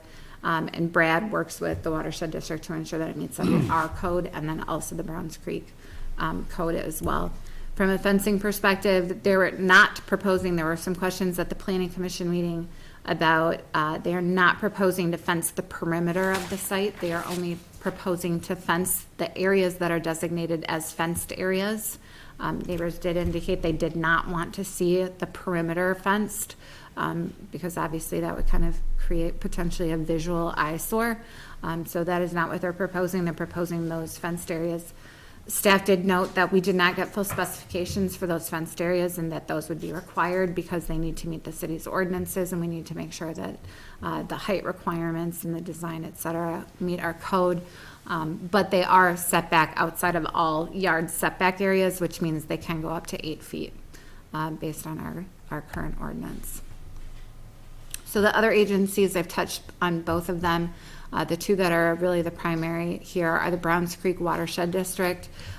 They do not get engaged at this point because we don't have building plans. So the Browns Creek provided their email, which was in your packet this evening, with a map identifying the pond or the wetland area, and then also the steep slope area. They have indicated that obviously the improvements contemplated in the future would absolutely trigger their review and their erosion control permits, et cetera. Washington County did provide their comments about the access. Again, I've already touched on how to address that from we need to understand the trip counts better, and understand whether or not there's any improvements at that entrance location that would be necessary. So with that, in your packets this evening, there's a resolution that was prepared and also a draft permit for your consideration. In light of some of the information that came out from Browns Creek Watershed District, I was able to incorporate their comments in the conditions. I did not get Washington County's in time to be able to adjust any of the conditions for that. So if that's something you would want to talk about, we would probably need to make those necessary adjustments to the conditions this evening. With that, I'm happy to answer any questions. I'm going to preface this discussion really quickly. Mr. Carr and I approved a CUP about 5 years ago for a supper club on one of our main corners, our main drags. And that supper club at the time came to us with a building about this size, with a building plan, with blueprints, with exactly what was happening with it, with exactly everything else that was going to be built out, but at the time had no funding. So they were out looking for funding the same way this organization is going to be doing. That's something to keep in mind as we look at this, and I'm sure Mr. Carr remembers that very well. Number two, the CUP process is not only to benefit a landowner, it's to make the landowners and the neighbors around it both aware of it and to protect their use and quiet enjoyment of their properties as well. And as Jen said, the reason that, for example, just to pick an example out of the air here, the waterfowl center that I see there of another 6,000 square feet, but is not really going to be added to this project for possibly years, depending on the fundraising that the organization does. Well, once the neighbors get used to having a certain operation, and then these operations change, and we don't have any specific plans, and when the plans that we are hearing about are on incredibly steep slopes overlooking a pond, and probably can't be built on without variances, I start to look at the CUP application not in the same light, but certainly along the same vein of the gentleman who was in here earlier that wanted to build a mini storage, but provided us absolutely no information at all. Now, this one has some information, but I have a lot of open questions on this, and I'm just going to preface this as a start with that in terms of what the mayor's observations are at this point. Now, gentlemen, open it up for questions. Mr. Carr, Mr. Ogg, Schaefer, and Giefer. Mr. Carr.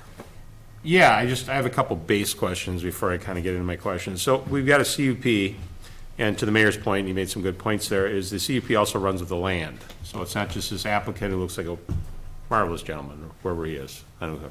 He's here somewhere. There he is. Okay.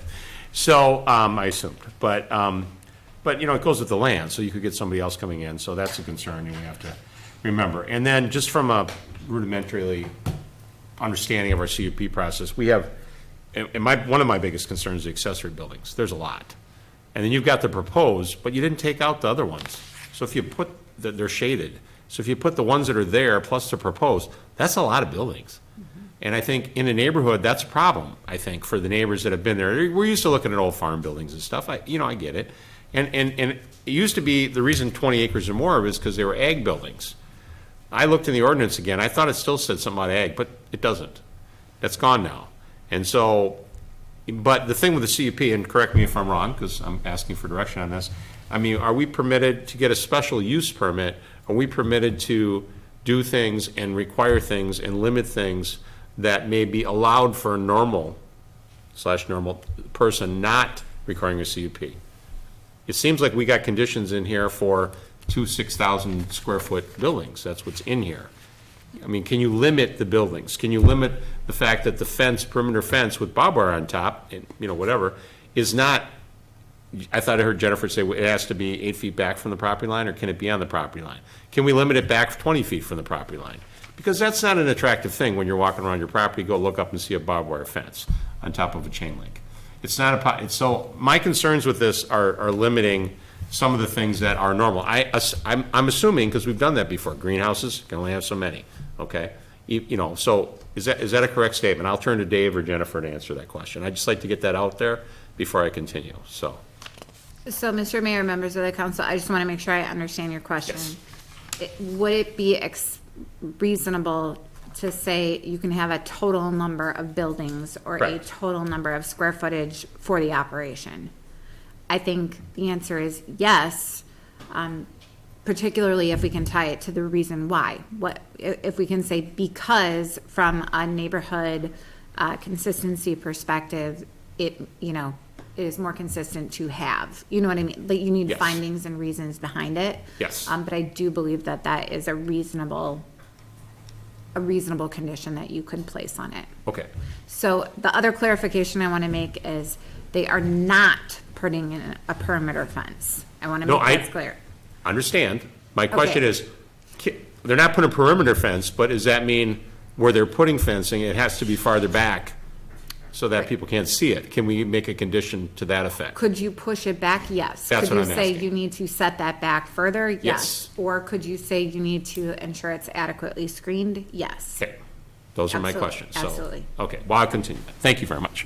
All right, so overall, I'm a big land use guy. I think you got to be able to do what the ordinance says. I think looking at our ordinance, I think it is a veterinarian clinic. That being said, there's no requirement that it needs to have a home on the lot. Somebody could buy a lot in the zone and build a vet clinic with no home. A lot of our CUPs in Grant are a secondary use to the home that's on the property. In this case, that is more normal than not normal. There is a home there, it's going to be occupied, and then they want to put it in a business. We have that all the time with horse boarding, different things people are doing. So to me, that seems kind of a normal use. It is an ordinance. It's been there forever. Just because nobody built the vet clinic doesn't mean they couldn't have. So that use was always there, nothing changed, just like supper clubs, as Jeff had said, you can put one in. So, so that's the one thing. So I guess on just in general with this, and I know they have proposed buildings and everything, I would be, for the neighbors, and I would be the same way if I lived, I would want to limit the amount of square footage of the outbuildings. I just don't want this to turn, because no limit, I mean, even the cities have impervious surface, they have all kinds of things, and I just don't think we can have no limit, not especially when we're handing out a special permit. I leave that out for council discussion. Open from 7 a.m. to 11 p.m., that's what's in here, was that the final? Mr. Mayor, members of the council, that's what was proposed. Okay. Also, Tom, can I just go back one step? Absolutely, please. So the way staff dealt with the total Yep. was to say, in the permit, we didn't say you have no limit. The proposed was to say, you can only have what's shown on this site plan. Okay, yeah, and I saw So- that you put them in here, I So got that. obviously, if you wanted to make it smaller than that or less than Yep. that, we can certainly do that. But I just want to make sure that, because neighbors were here, and I don't want them to think that we changed something. We said, Right. if it's on the site plan, that's okay. If it's not on the site plan, you'd have to amend this. It doesn't matter that the ordinance says that there's no. You could have more. That was my whole point. Okay, thank you for clarifying that. Okay. All right, so that was that point, and that was the, I don't know, 7 a.m. to 11, it seems a little late to me. And then I have a couple other questions. Obviously, you don't have any lights on the site, which is great, because lights and neighbors don't always agree. And I don't imagine the rabbits and the bunnies will having a big screaming party late at night, so that's probably, but noises, roosters, roosters, peacocks, coyotes, I know you said you had mostly prey animals, not, but noise, I mean, I don't know how that would be handled, and I think that would be a concern of the neighbors if the coyote started howling every night and they had to listen to it. Another concern of mine. I totally agree with Jeff, any kind of structure too close to the wetland, totally a negative. And I consider cages, as was just discussed, as to be a structure. So cages, buildings would have to be away, and then back to the accessory buildings. I would think, and again, my point is, I look at the buildings on the proposed, but I look at the buildings behind there, and I don't imagine you're gonna tear down the house. So that's not colored in. There's an existing building south of the parking between the fence enclosure. I don't know if that's coming down. So there's a bunch of stuff on here that I'm not sure is going to stay. I'm just saying. So I think that, I'd love to hear what the rest of the council would have to say on that, but I think definitely we have to talk about that. And as far as the county road, there's a driveway there now.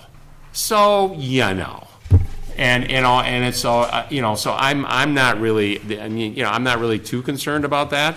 I think for safety, and I know I talked to John a little bit about it, but coming off of that road, taking a right turn, it's going to be it's almost, I hate to say this, it's almost safer for even the residents who are accessing that corner more, for people to go up on 107 and turn in than to try to, because you'll be coming up, somebody may come to us.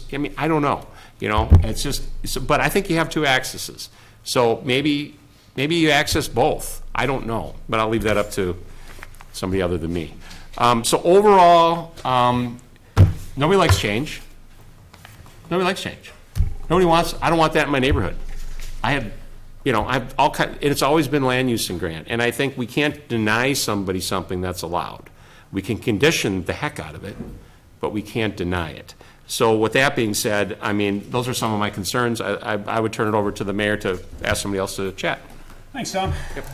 Mr. Kiefer actually had his hand up first, then Yeah. Mr. Rock. So I like the concept. I think it fits well with Grant. We received quite a few letters in support of this. So from that perspective, I think it's a good fit. It just seems like we're missing some information, and Jennifer touched upon it, Tom touched upon it. We don't have the full plans yet. We don't know which buildings will be there and which won't. So I'm wondering if we shouldn't table this till we get some more information on this. And then also, like, one other concern I had is the parking lot. I know we said dustless, but what does dustless really mean? And do we want to consider enforcing a certain standard for dustless, i.e. blacktop? Something for the council to consider. So, and then in regards to the waterfall facility, that just seems really gray, and I don't even know if it makes sense to put anything in there, any conditions regarding the waterfall facility at this point. And then Jennifer, maybe you can clarify the one statement on there from the, see if I can find it on page 8, I think it was. So the staff would suggest including condition which notifies the applicant that the waterfall facility and the associated caging and ponds may not be permitted in the proposed location, and alternate area may need to be identified. Is that basically saying what I'm saying is that nothing in regards to the waterfall facility, since it's really not known, should be included in any of the conditions? Is that kind of what you're saying there? Mr. Mayor, members of the council, yes, although I guess staff is in the staff report, it's one of two options. It's either remove the waterfowl facility and the associated ponding and caging that's in that area, in the steep slope area, update the site plan and remove it from the site plan and remove it from the application altogether. And then at such time they want to make the application for it, it's an amended conditional use permit.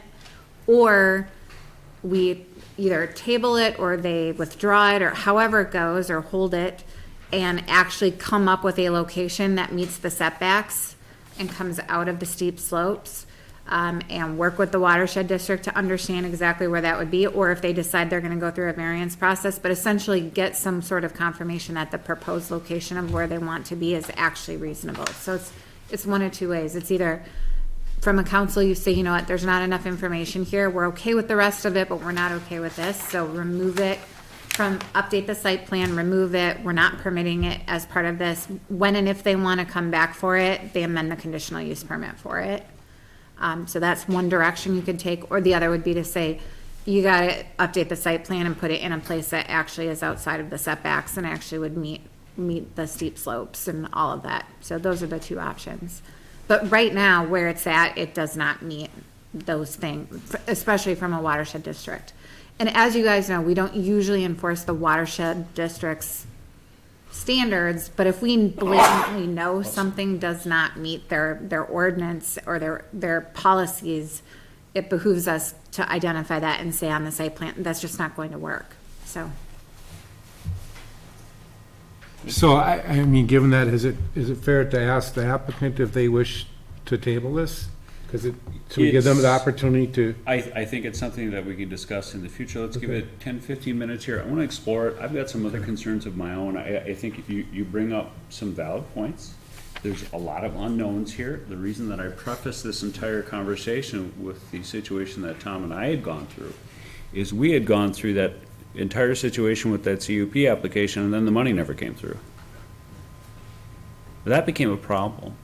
And it became a problem because certain details were lacking. Some of these details I'm going to talk about in a moment, but Mr. Rogg is up first, and I believe he has some questions for the staff. I do. So a couple of things that I've noticed is we have a 15-something acre lot and a 6-acre lot, 2 PIDs. We've run into this before, where we suddenly have 2 PIDs. One doesn't have access, the other does. Can we join those PIDs once and for all so that's one PID, so we don't have to worry about in the future if a 6 acres is sold and we have all these buildings on 15 acres? Mr. Mayor, members of the, you could certainly require that as a condition of approval. Okay. From a staff perspective, we can also, and Dave could certainly chime in, but from a legal perspective, if the conditional use permit is recorded against both properties and it specifically states that they can't be sold without each other, I believe title work would find that, right, Dave? It's simple deed will combine them. Combine them, but would title find it? Right. Yeah, the deed. If they searched? Okay. Yeah. I know we had this So before. we did the same thing with the conditional use Okay. permit for the cell tower. All right. but- I would feel better if we joined them, just because what I've seen before. Anyhow, I'll throw that out there. And Tom was touching on the hours, we see 7 to 11 summer and reduced in winter, but we don't know what that is. And I think 11 is a little bit late for the summer also, but that's my personal opinion on that. So we do need, what it would be proposed for the winter. It just says reduced here. So we need some information on that. Turn lane. So, obviously, Washington County had this letter, and to turn on onto 107th, because there is a turn lane there that allows traffic to flow through onto Jamaica.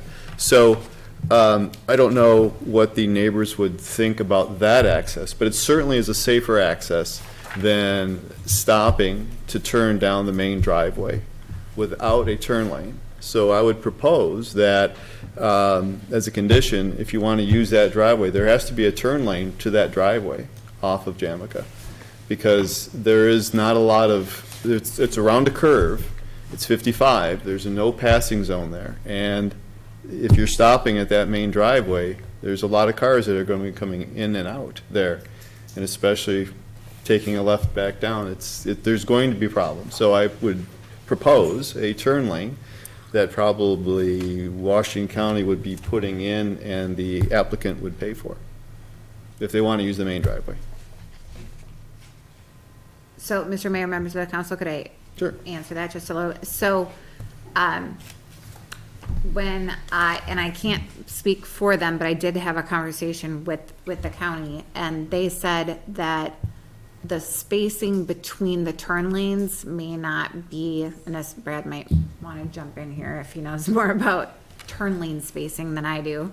But they made reference to the fact that the turn lane spacing between the turn lane that would get you into this and then the turn lane that gets you to 107th is too short. The distance doesn't work, which is why they recommended the 107th as opposed to putting two turn lanes Right. in a row. So my point is, I don't know that the county would permit you to do that or not. Right. Which Well- is why part of this, from my perspective, and why the county came back with the position that they did, is we don't really understand the number of trips per day that we're actually talking about. Because that's typically what necessitates the turn lane improvements, a dedicated turn lane one way or the other. And because we don't have an actual count, they came down on the position of, well, then just make them use 107th, because we don't know. Right. So that's a little bit of the, so I Right, don't know right. that they would permit a turn lane. Right. Well, if they don't, then it would be 107th, because I don't think it's a safe thing to go into that driveway for the number of trips that they're planning on, especially for a 35-car parking lot. That's my personal opinion. So, okay, that's my issues. Okay, John? Thanks. Schaefer? Just a couple comments and maybe 3 items we could discuss, but getting back to that driveway, ideally, I'd like to see the existing driveway used if the number of vehicles coming and going is low enough where the county would be okay with that. I think moving the traffic to 107th is going to be disruptive to the neighbors. And I think we need to try to do as much as we can to keep that to a minimum to the neighbors. The other thing on the site plan regarding the waterfall area, we just don't have enough information at this time, and I would be in favor of not even including that if we do the conditional use permit approval today. We just don't have enough information, or at least I don't have enough information to approve that. The 3 items I'd like us to discuss is on the site plan, there's a 100-foot by 100-foot fenced area on the north side of the property, and it's approximately 40 feet from the property line. Would that be treated like a building, and where the 100-foot setback would apply? Because it's a small fenced area with animals, not unlike a building with a lot of animals in, but could be concentrated. So would the 100-foot setback apply to that? Mr. Mayor, members of the council, it doesn't really qualify as a structure. However, you easily could say it needs to meet the 100-foot setback. I mean, that's a reasonable condition. I don't think because it's a structure, but because of mitigating for adjacent neighbors, I think it's a very reasonable Okay. requirement. And then the other thing on the parking, we're talking about having a parking lot for 35 vehicles. Maybe in order to help with the driveway issue, limit the total number of cars that can be on site at any time. The number, say if there's 35 spaces, no more than 35 cars can be there at any one time during the day, and maybe that will help with the county's decision on allowing the driveway use or not. That's just a thought.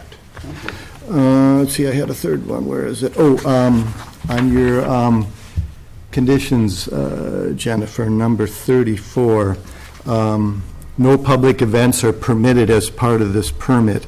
Just wondering if we should add no public animal drop-offs, just to keep that away from that site. Good point, Joe. I think that covers my concerns. Good point. Hang on, Tom, I'm gonna take a little time here to get some of my concerns out, and then we'll get back to you. You know, reading through the ordinance book, whether it's 6 or into our zoning in 32, under vet hospital, this looks as though it fits. We have injured animals. These injured animals are being treated. I won't quibble over whether or not rehabbing them or whatever is treating them. They're treating the animals to go back to the wild. That, for me, is without question. Where the questions are for me in this application, they're much more structural. We've talked about turn lanes, we've talked about lighting, we've talked about parking. Those are all concerns of mine as well. In fact, I might as well start there in terms of my structural discussion here. When we were talking about the cell tower access to this property, the reason that it's a 20-foot driveway and that it looks the way it looks is so that those great big cell phone trucks could get in there and do maintenance on that. We nixed very, very quickly and very thoroughly any access to that cell phone tower from 107th. We did that in order to protect long-standing residents over there from having even that amount of commercial traffic coming in. So as far as I'm concerned, you know, I'm not going to support an access from 107th. What John is saying here, what almost everyone here is saying, is that this is a veterinary clinic for all intents and purposes, although it's called a rehab center. It is a commercial, although not operated for profit, understood. Still a commercial use. It needs to come off of a county road as far as I'm concerned. There are many different ways for that to happen. The county, I'm sure, would work with you on that. But that's one of the things I don't have answered here. I have too many questions. Again, permitted use. I just have a lot of structural questions here. Jennifer has told us that there's been no wetland delineation completed on this property, and there can't be right now. Well, the wetland delineation allows us to figure out what setbacks we're using for these buildings, what setbacks we're using for our fenced areas. I mean, it tells you all kinds of things. We don't have the information available to us tonight, so we're guessing at all this stuff. I look at the site plan, and I immediately notice that there's a number of things here that are much closer than 100 foot to the property lines here. Now, these can be looked at as, because they are going to be used for rehabbing wild animals, these can be looked at, again, under our ordinances, as domesticated animals, horses, cows, and such. And we normally take those when we back them 100 feet off the property line. The number of buildings, as Mr. Carr pointed out, means that the use of this property could become quite intense. There's enough buildings there for this property's use to be quite intense, without anyone knowing it until that intensity had ramped up to a point where there were problems. And perhaps that 100 foot would solve some of those issues. Those 100-foot setbacks are a condition for me all the way around. The delineation is something that I need to see before I vote on this. It's not complete. I look at the single-family house on the property, the applicant has called out 5 people in that house. Underneath our ordinances and underneath our definitions, family means an individual or 2 or more persons, each related by blood, marriage, adoption, or foster care arrangement, living together in a single housekeeping unit. Or a group of not more than 4 persons, not so related, maintaining a common household exclusive of servants.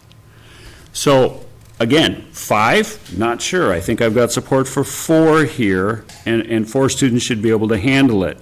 If 4 students are there and 1 car comes and goes, that's a pretty light use of this property. In fact, it's as light as it was when the homeowner was there. You know, Jennifer and a couple of council members have made note several times, and I've read through the application several times, and the number of trips and the actual usage of the property in terms of car trips. Vets coming, vets going, animals coming, animals leaving, staff coming in, staff coming out. We don't have a good feel for this. And Jennifer, it seems you suggested up to 35 parking spaces, is that correct? Mr. Mayor, possibly. Possibly up to 35. And it's based on the narrative. And so Exactly. we need more clarification because the way the narrative is drafted, if you've read it, it says that the vast majority of the time, most days, that's nowhere near how many people that would be on site or is expected on site. And there's only specific, I don't want to use the word events because events are but Gatherings. times when Gatherings, they would have more volunteers on site. And that's when you could potentially get up to that. So the 35 is not a daily condition, based on my understanding. That's like a every once in a while condition. Right. But what I don't know is what every once in a while is. And let me stop you there. I don't condition for every day when I know that occasionally I'm going to need all this. That's not how it works. Mr. Giefer brought up the point, and sir, I'd like you to hear this. Mr. Giefer brought up the point about having a dustless surface and then maybe asphalt. Now, without a proper narrative, and again, allowed use, but without the proper narrative, I have no choice but to go ahead and say, well, you need 35 parking spaces, and they're all asphalted. Maybe you don't need that. That's an awful lot of money that could go into the animals that's going into to a parking lot that you perhaps may not even need, sir. And that's how I look at this, and I see that as a structural default, just like the delineation. I don't have the information to make a good decision tonight. When Mr. Giefer said the word table, you know, we have many people who come in, especially if they have long-term plans like yours, with an allowed use, and they come in and they sort of do a review with us first, and then they allow it, give us permission to table that CUP until they can work with staff and put together some more numbers, maybe get a delineation and do these things, and then come back with better information, okay? And that's something you just may want to have in the back of your mind as we move forward here, depending on what the council does. Oh, sorry, do you have something, staff? Okay. Yeah, so we've got the setbacks, we've got the access, we've got the delineation, we've got the waterfall building that is never going to be built on that slope, as far as I can tell, in terms of getting variances on that. That type of variance on there, you would have I've seen that slope. That's going to be something else. I will tell you this, sir, just in a friendly reminder or a friendly notification. I've been on this council for 14 years. The only variance I think I've ever done was for a septic system that if we didn't allow, the house would be uninhabitable. I think that's the only one I've ever done. So it's a pretty rare thing. Don't really do them too much anymore, especially when, you know, with 20 acres, I think that, you know, you'd be able to put together maybe another plan with a little more detail so we wouldn't be talking about variances. I think I've gotten it all out. I really think, you know, talking to the council and to the staff here and to our applicant, I think we've got a application that is a good start, but I don't think it's got the detail and the background in order for us to make an informed decision this evening. Mr. Carp? Thank you, Mr. Mayor. Into the minutia a little bit. I think we talk a little bit about cages being, you know, part of the building and having to be that 100-foot setback. And, you know, I'm finding it in a couple different spots But it says at line number 26 on the conditions says all structures shall be sited outside the required setbacks, and all structures shall be set back a minimum of 100 feet from the property line. It might be such that we put cages in with that sentence, and then there's another thing where it talks about cages in here, but it just seems a little confusing. It's in two spots. Number 2, the applicant shall submit an updated site plan. Such improvements are outside the 100-foot setback. That's fine. I mean, he can. But I just think if we're going to have structures / cages, if they go forward. The other question is on the 7 a.m. to 11 p.m. I guess the question I have with that is, are you going to really be taking some rehabilitated bunnies and making a bunny run at 10 o'clock at night? I mean, I don't really think I don't know, but it seems like you would do all that during the day. So then we get into the operation of, is the operation coming and going, or is it the operation on site? Because you're going to have people taking care of the animals. So is that the operation? I just think we need to be clear about what the operation is. Nobody's going to be coming and going after 4 o'clock. Maybe that's when everybody goes home in Roseville if they're shuttling animals back and forth. And then after that would just be people on site taking care of the critters, basically. Jeff brought up a good point about the house. Since this is not going to be a family residence, it might be deemed commercial lodging from our building inspector. It might require a little bit more intensive safety issues, door exits, lights. I don't know the answer to that question, but I think that thought came to my mind because you're going to have people there. And that would be our esteemed building inspector, who's pretty good at that stuff. To Jeff's point about having some of this stuff, laid out better. Yeah, I mean, we could. We do a lot of times condition, like having to submit a site plan, having the watershed, all of that stuff is part of the process. So, that being said, I guess the council will decide. But I mean, I could vote on this, but there's two other things.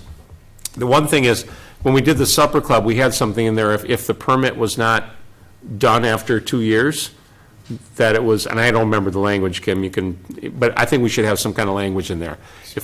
Expired. That's what we did with the supper club. Saved us a lot of trouble of having, meetings to get, cancel the CUP, all of that. We've had CUPs that have hung on for 20 years out here that just never went away. So I would want language just to make sure, God bless you if you want to start it, but if you don't, it just goes away. And then the last thing, the biggest thing for me is the buildings.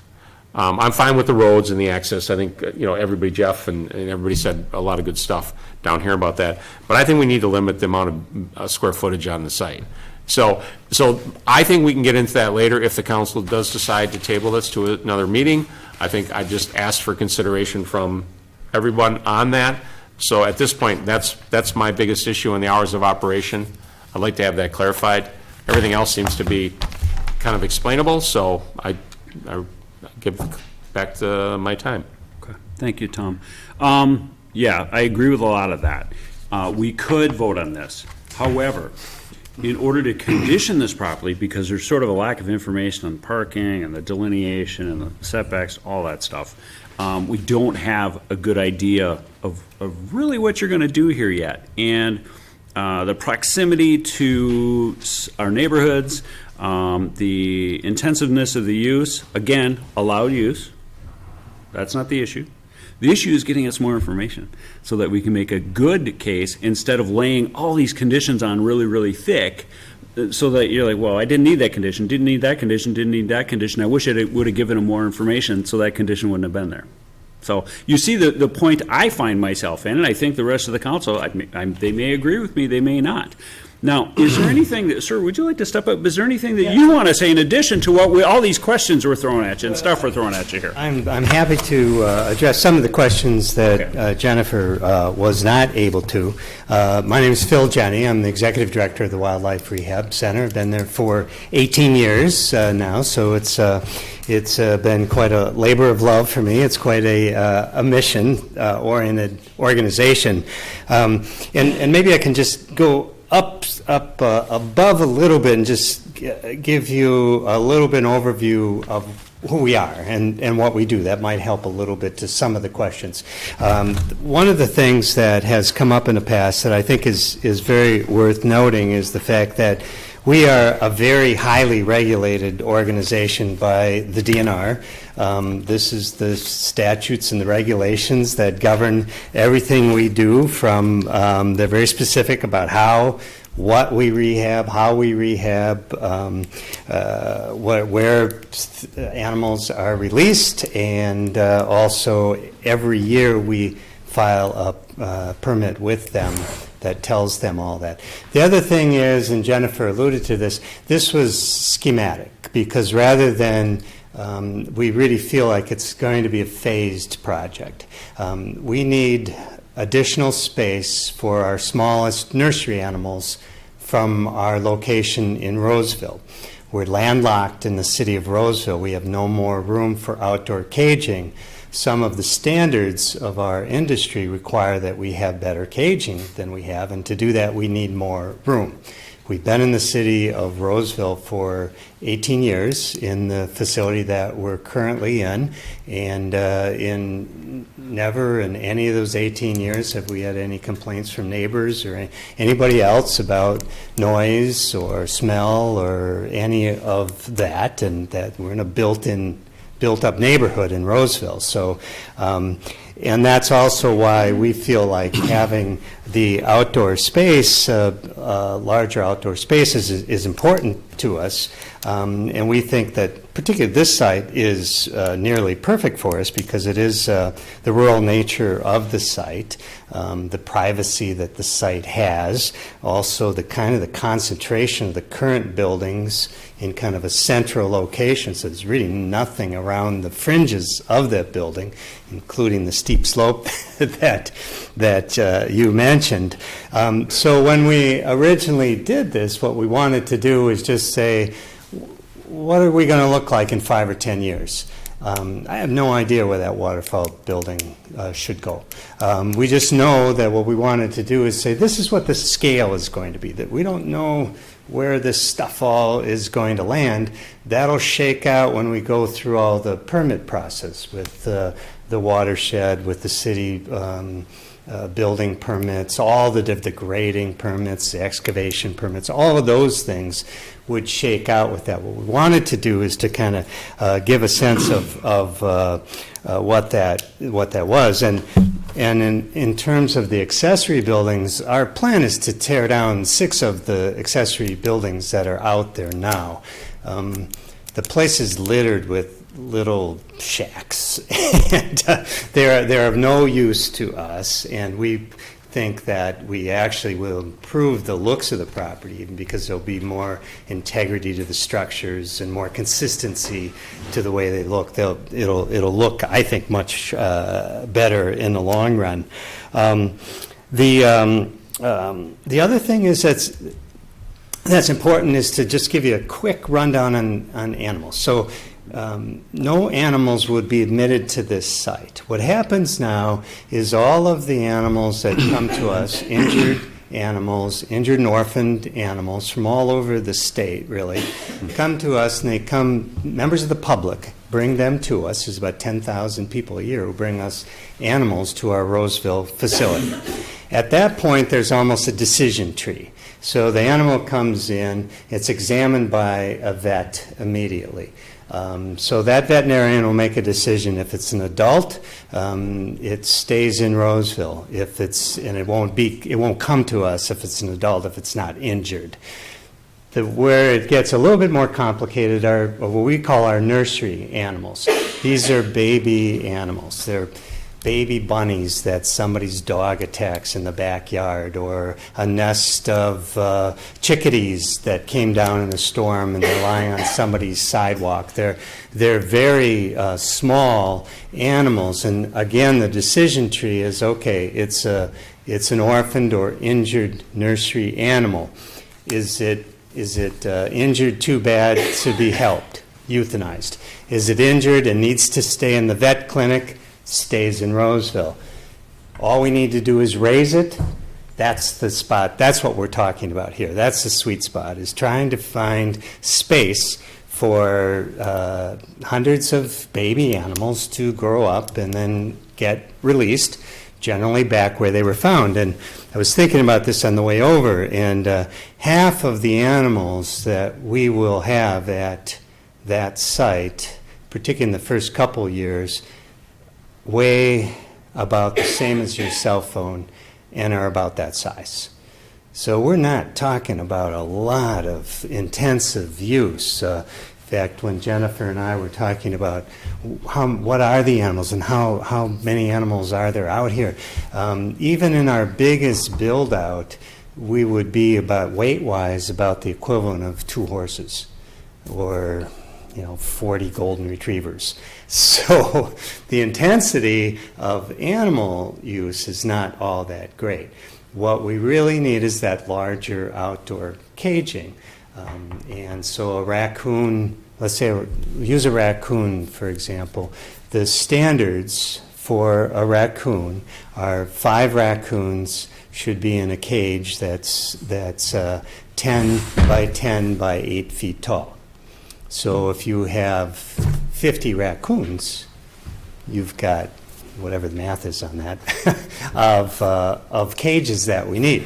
Now, and that's what those fenced-in areas are.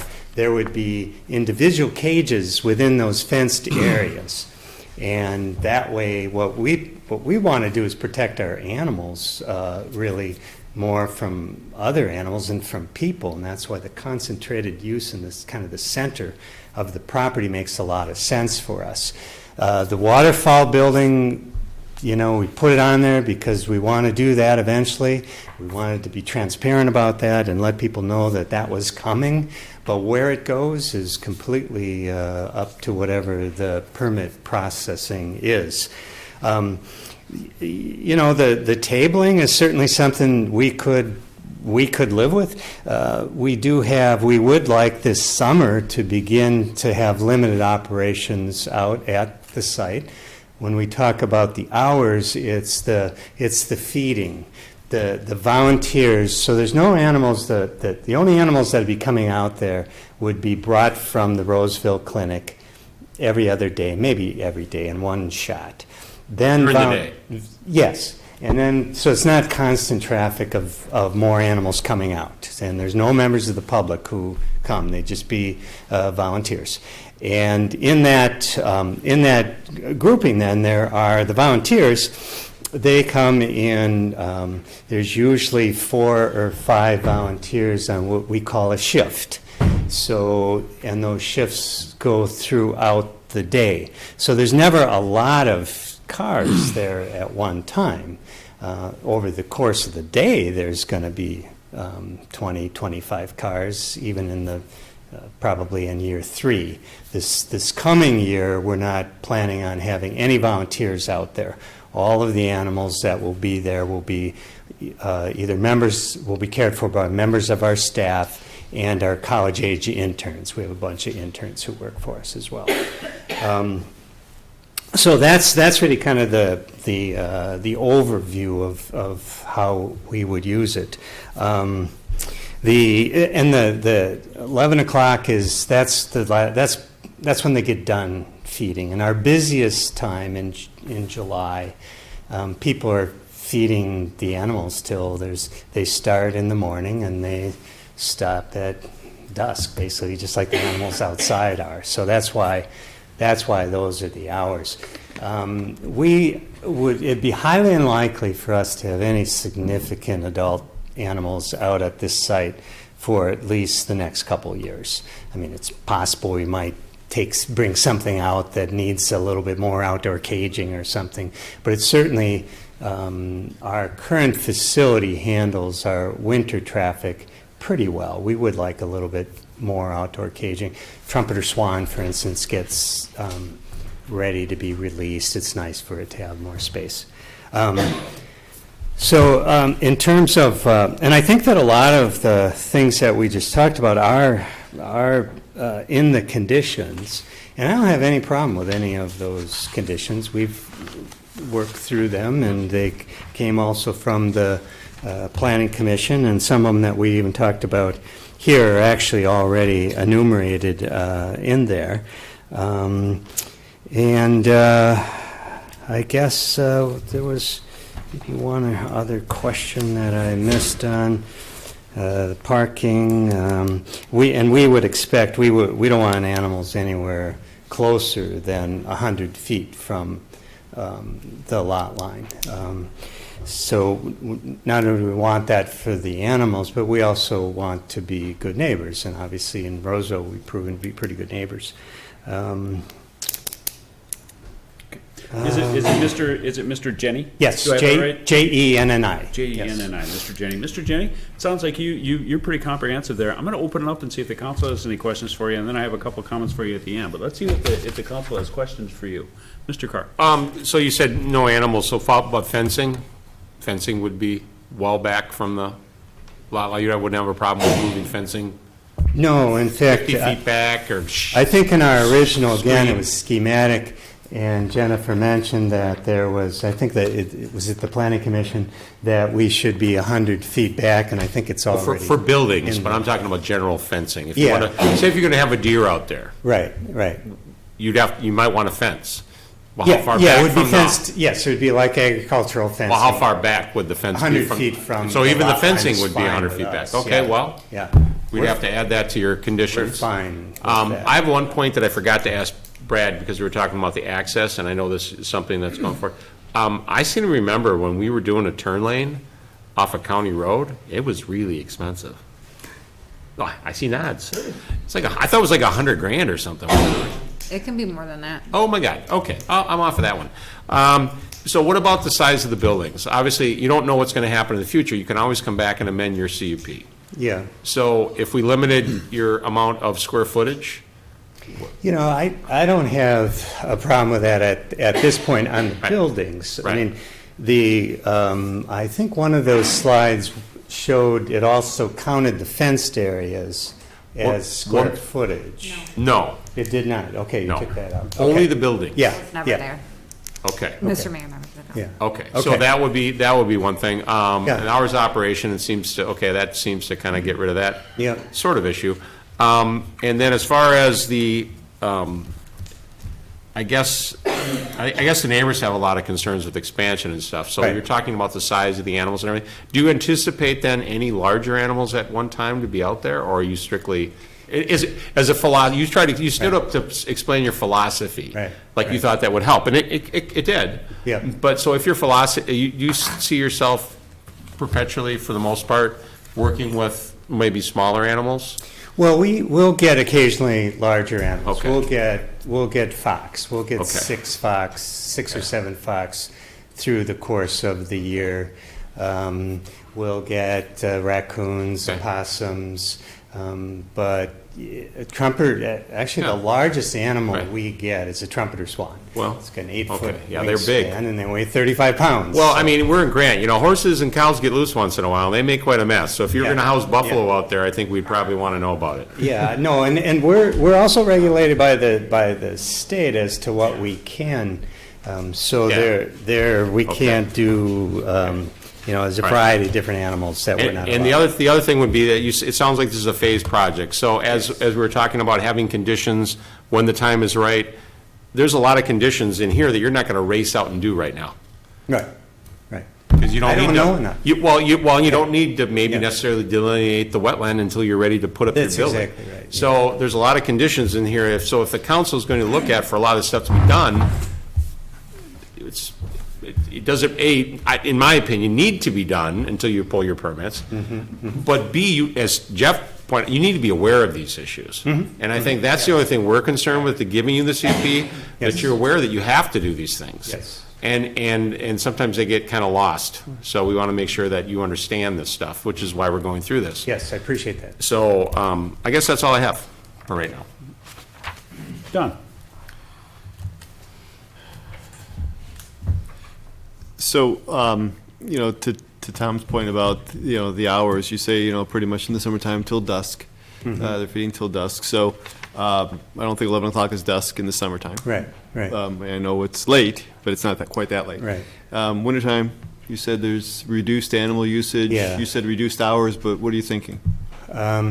Probably in that case, there would be, in Roseville, for our adult animals, we have volunteer crews that come in at 8 in the morning and work till 11, and then in the evening, they come in at 5 and leave at 8. So that would be the maximum, where we'd have 2 times a day. Because a lot of times with wild animals, you want to clean and feed twice a day. Okay. So I don't know, does that answer it? Yeah, basically. Yeah, so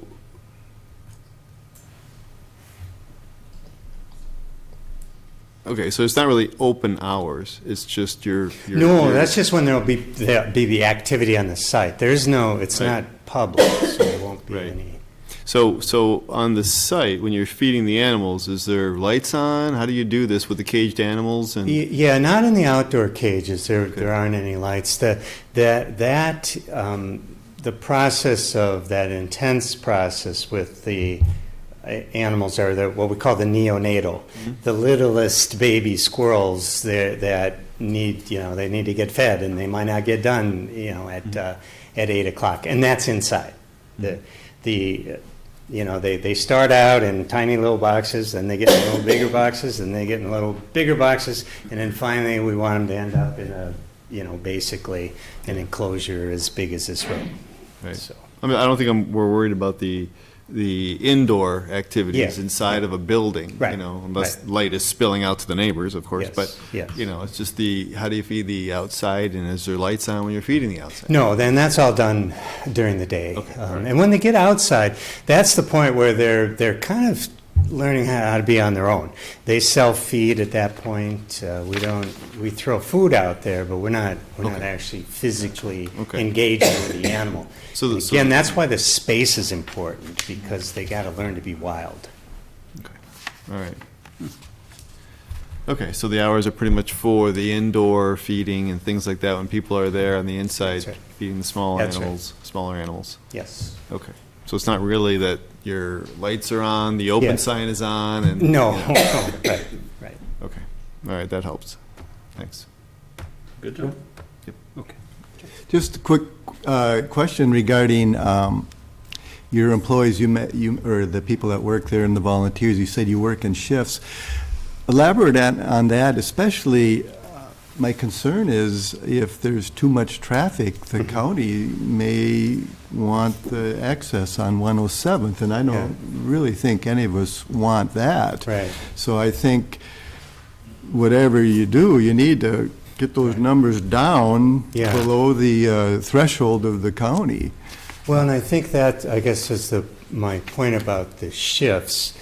20 cars don't arrive at one time. They come in smaller chunks, maybe 3 times a day. Okay. Our parking lot in Roseville has 28 spaces in it, and that's for... And that's plenty good and, for the and we have a drop-offs. lot of, we'll have 70 people on site, and we'll never have any kind of, that's the whole point of this, is to get that intensity out. So all the traffic would be coming from Roseville. You said there would be no public. There's no, they would be, yes, there's no public. They would be people connected with us that are, When someone finds an animal, they bring it to Roseville. That's right. Then it comes here, yes. Okay. Yes, there would never be any members of the public bringing animals here, nor would we release any animals here. So all these animals would go back to basically where they're found, unless they come from Grant. Were you done? Yes, You were done. Jeff? I was done. You're done. Okay. The reason we have that letter from the county about 107 Yeah, is because they don't have the see that. information you just said. Yeah. Okay. So if you were to talk to them beforehand, Yep. again, instead of us putting these kinds of conditions Yeah, on you, right. you'd come up here and go, I got answers. Yeah, And, yeah. and we'd have a ton of answers. And I look at I haven't your- seen that letter. Yeah, no, it's okay. I'm just saying, if they had that information, then Yeah. Mm-hmm. we would have a more comprehensive look at what we're doing here. And when I look at your frontage here, you get an awful lot of frontage on Jamaica. So, you know, if you were to sit down with the county engineers, they may, I'm not guaranteeing anything. I've sat down with them before, and sometimes they can come up with some innovative solutions there to perhaps keep you off 107th, but get you safely on this property with better sightlines, as John was talking about. Yeah. So those are the types of things. That's why I'm, again, going to ask you for permission and ask you to perhaps gather a little bit more information and do some tabling. A couple of other things that I made some notes on I'd like to talk with you about real quick. A lighting plan. This place will not be completely dark. If you have a parking lot with no lights in it, you're a hazard. You better have really good insurance if you have no lights in that parking lot. Yes. Because one of those interns is going to fall right on their face and they're going to sue. So there's going to be lights out there. Me approving a CUP without a lighting plan, that's just not going to happen. I have to have the lighting plan to see what you're going to do first.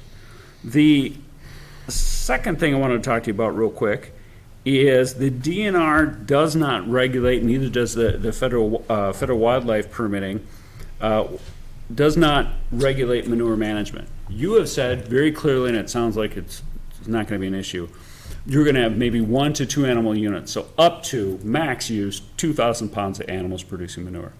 I've never given a CUP, a commercial animal CUP, without some sort of a manure management plan. As you and I know, horses don't digest their food very well. Yep. What comes out is, 30% grass, okay? Because they don't digest it very well. The carnivores that you're going to be housing digest very differently. And the feces that they're going to be producing, the manure they're producing, it's a much more potent type of manure. I would like to see you tell us how you're going to handle that. Some type of a composting system or something like that. What we do in Roseville, and it's the same what we would do here, Okay. is the cages are cleaned out, they're swept, the feces is removed, and then the cages are just sprayed down. Okay. And the feces are removed to Twice where? a day. We throw them out into the garbage. We do some composting, but for the most part, it's waste management and some composting. That contract is between you and Waste Management. As Yep. long as it's not in my city, that is not Yep, my nope, concern. nope, they'll- Not my concern, just became not my concern. You have talked about removing 6 structures on the property. Yeah. That's great. I think Yeah. that helps with some of Tom's concerns Yeah. and some of my concerns about the intensity of use ratcheting up without anyone knowing.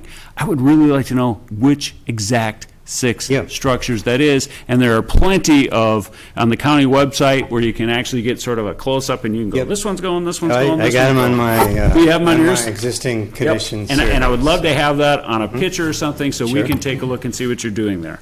That would be great. You know, when you were talking about your Roseville location and how animals get to your proposed location, you stopped when you talked about injured adult animals. Where do injured adult animals go?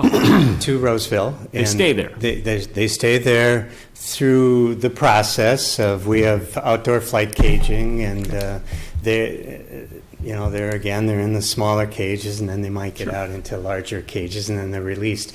We keep animals the least amount of time we possibly can because they don't want to be with us. We're a big predator, so stress is a big deal for our animals. It's one of the reasons why we want to limit as much human contact. as I've we watched can. them feed condors. They got the little puppet hand, and they feed them like a little Yeah. mama condor thing. Yeah, I know what you're saying there. Okay, so we're never going to have in Grant then, I'm never going to have an injured black bear, cougar, or any other large predator, lynx, bobcat.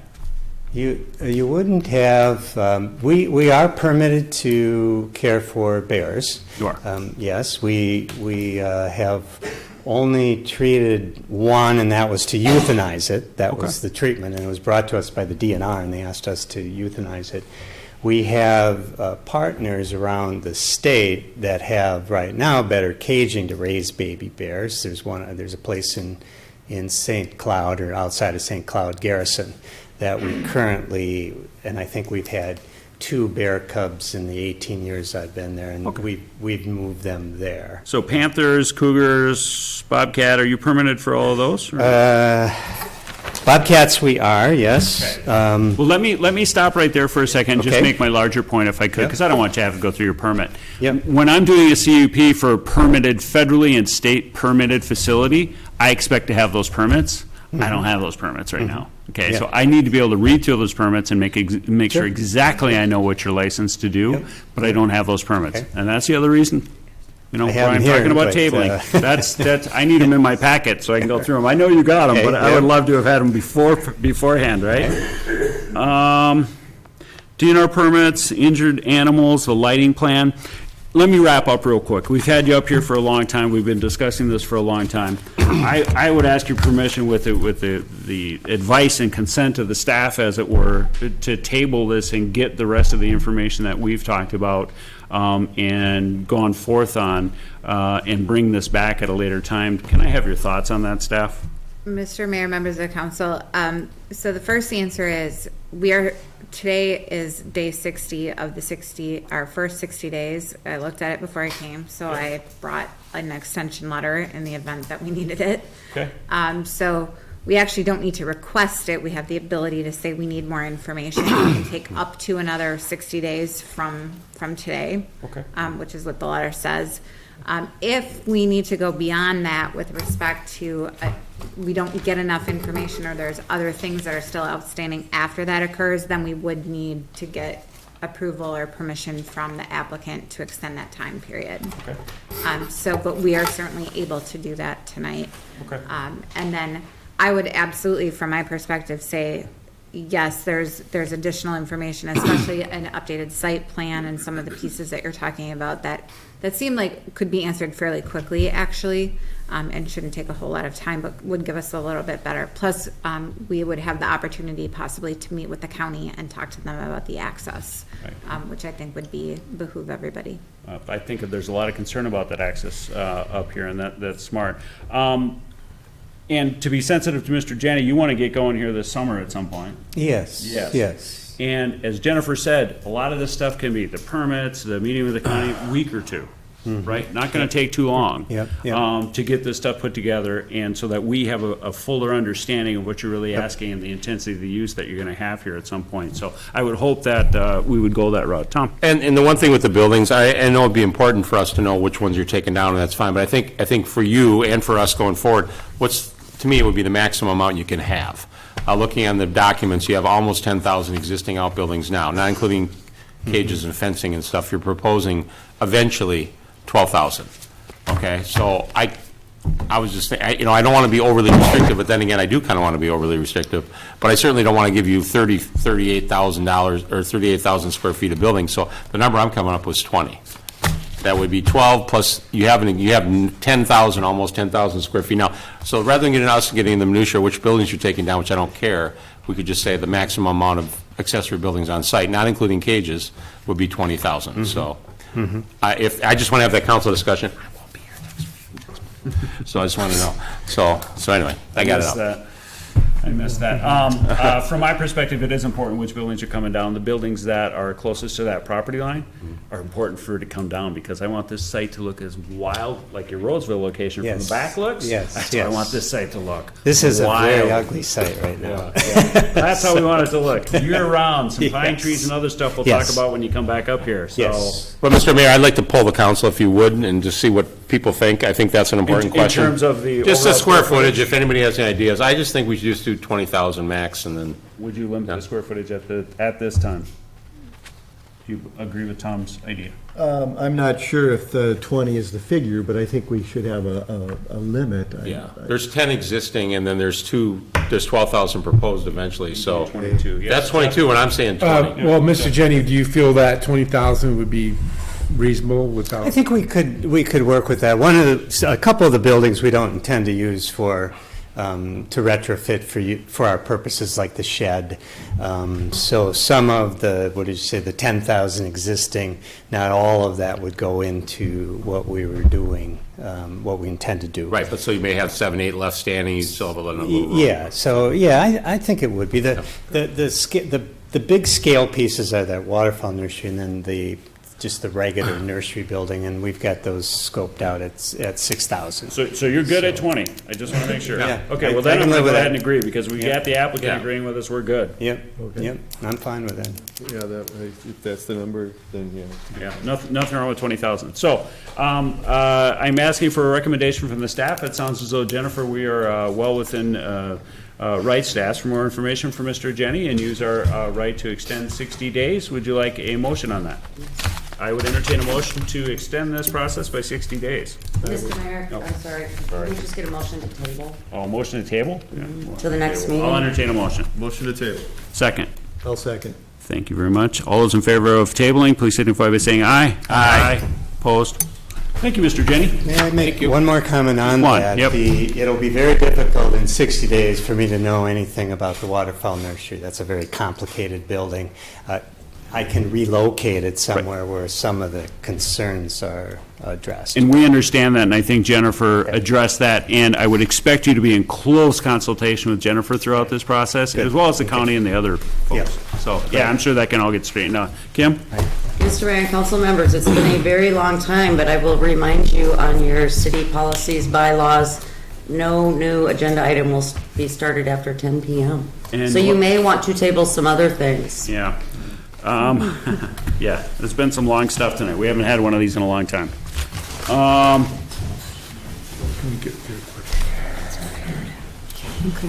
How fast is the minor sub at 110 in Kelvin?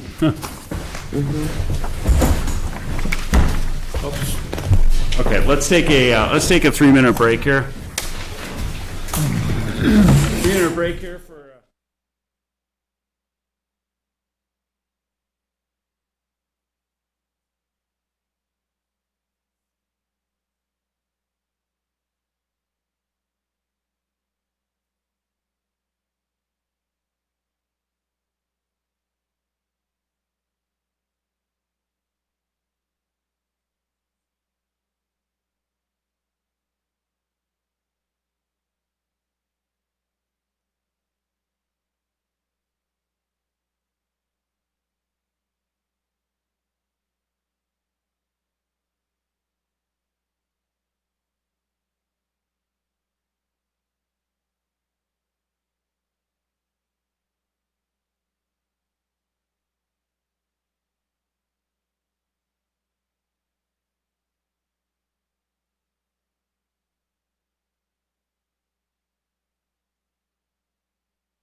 Meeting. Lisa, whenever you're ready. Do whatever you want, I don't care.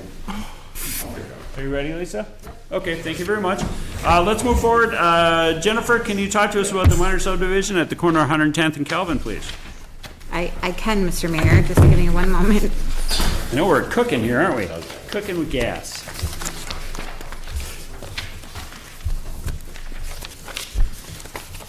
to flip through my packet.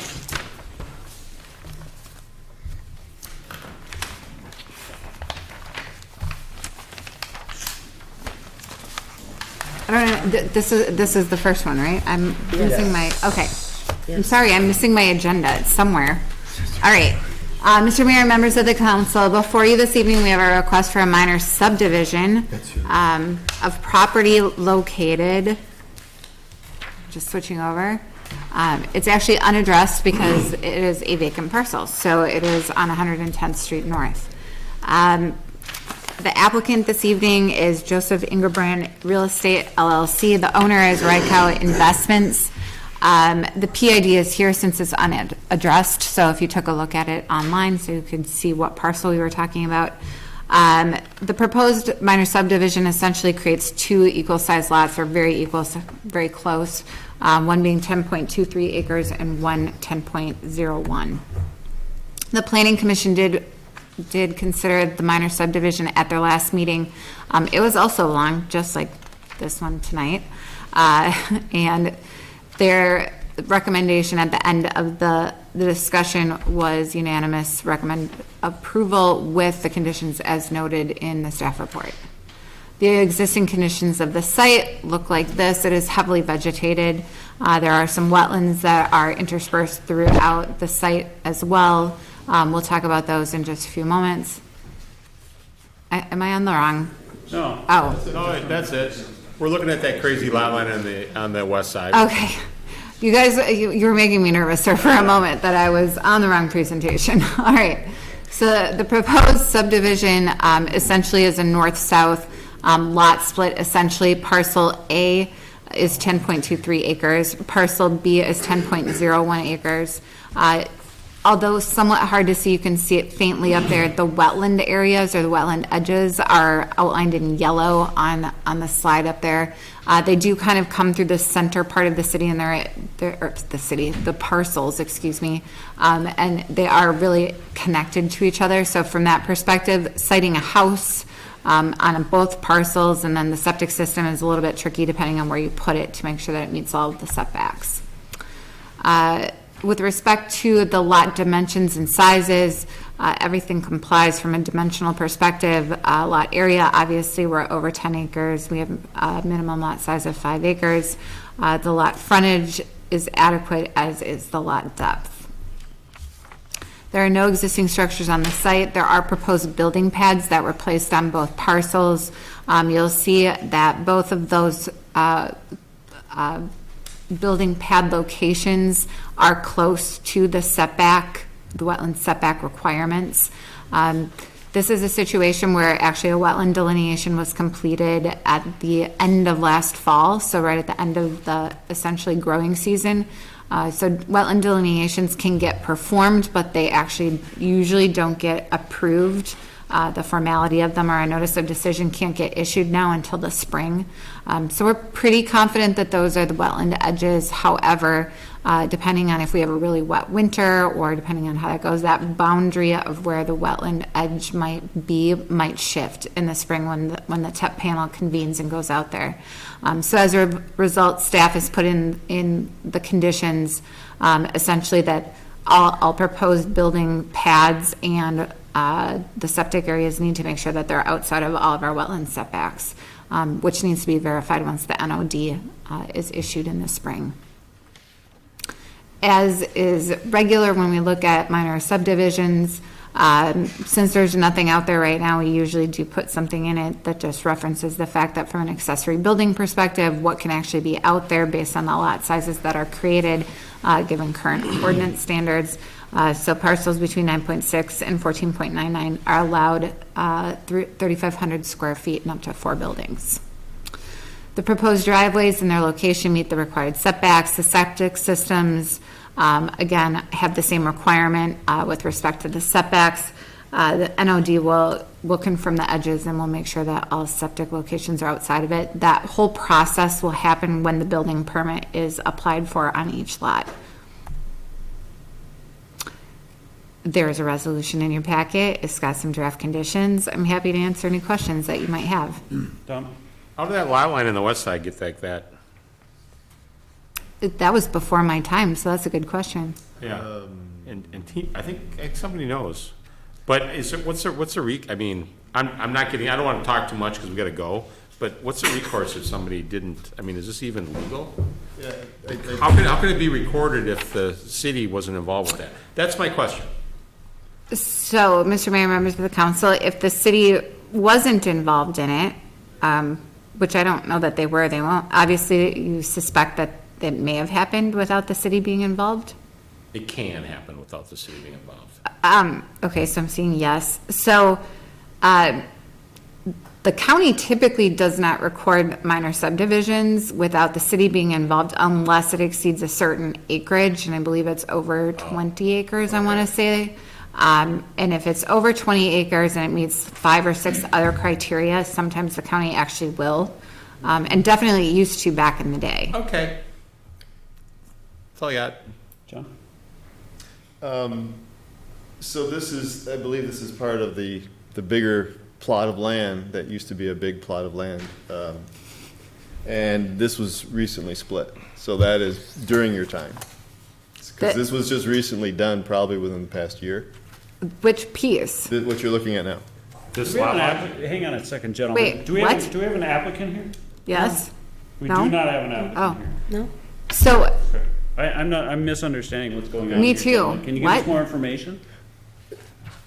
This used to be part of, I believe, there's a 120 acre plot. Okay. That was originally recorded for the crab trees. And so I believe this land was separated within the past 2-3 years. And then these lot lines were just drawn recently. So that's, Kim has info. Kim has info. Mr. Mayor and council members, that is correct, that property, and that was absolutely done by the county because they met all the criteria to be subdivided by the county. There was a court case, there was a judge-ordered type subdivision, and they went right through the county. So weird lot lines have no effect on the county. Okay. Okay, because usually we like rectilinear property lines. that makes me feel better because I thought you were implying that I'm like, we did? How did I miss this? I don't know who looked at it. If it makes you feel any better, there's going to be issues with access and buildable lots in that subdivision, the way the county approved it, so. So what's our recourse? To not approve it? What do we do? It may not be buildable lots. That being said, everything else in this, I mean, based on all the conditions that Jennifer had in here, I don't see any issue why we can't approve it with all those conditions. You want to make a motion? I would love to make a motion. I'd make a motion that we approve this With draft conditions? with all the conditions that are required. Do I have a second? I'll second. All those in favor of approving the, sorry, it was 110th and 110th Street minor subdivision. Minor subdivision, Signify correct. by saying aye. Aye. Those opposed? Thank you, gentlemen.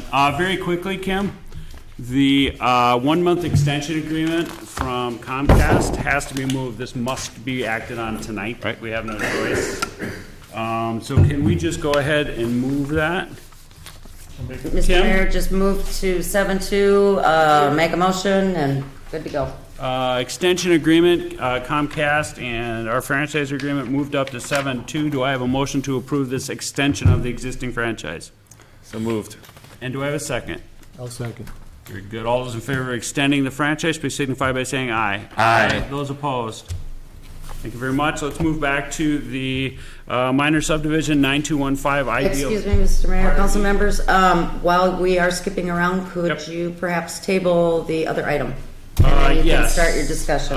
Gentlemen, I would go ahead and entertain a motion to table the consideration of planning commission appointments for tonight. I'll make that motion. Do I have a second? Second. Very good. All those in favor of planning the planning commission appointments, signify by saying aye. Aye. Aye. Opposed? Thank you, gentlemen. 9215, back to 9215 Ideal Avenue minor subdivision. Jennifer.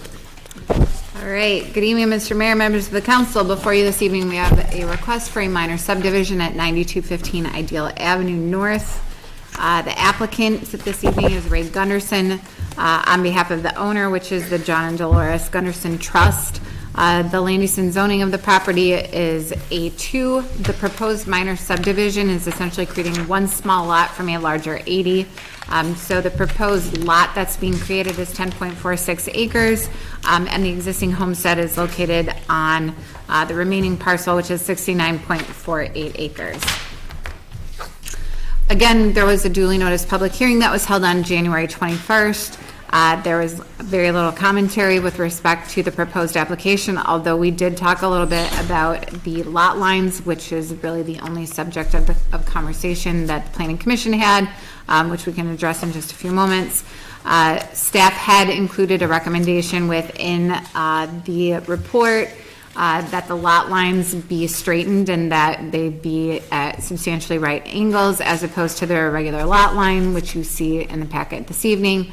The applicant surveyor came up and showed essentially what we call or refer to as a ghost plat, if you all are familiar with that, but it's essentially, they looked at how the property could be platted in the long term based on their understanding of the ordinance. And the proposed lot lines as they exist in the proposal today is responding to that sort of ghost plat of however many lots they think they could get in the future. So that's the reason for the irregularity in the lot lines. The Planning Commission felt compelled to say, all right, you've planned for it in the long term, therefore we're comfortable with the lot lines, and recommended that the conditions staff had drafted be removed. So that is what's before you this evening, but that is the background. So existing conditions, there are some wetlands again on this site. There's a little bit of a jog in Ideal Avenue North that goes between the wetland areas. That does obviously play a role in terms of how the road would work or how access would work going into and out of the site. Here is the proposed minor subdivision. You can see the irregular shaped lot. The two lot lines that abut Ideal Avenue do enter or do intersect at substantially right lines or right angles. That is obviously part of the requirement in the minor subdivision. However, as I stated to planning commissioners, we have oftentimes made folks straighten this out when something looks like this. So I bring that before you with respect to your conversation this evening. The gray area on the site plan is the area that is buildable based on this plan.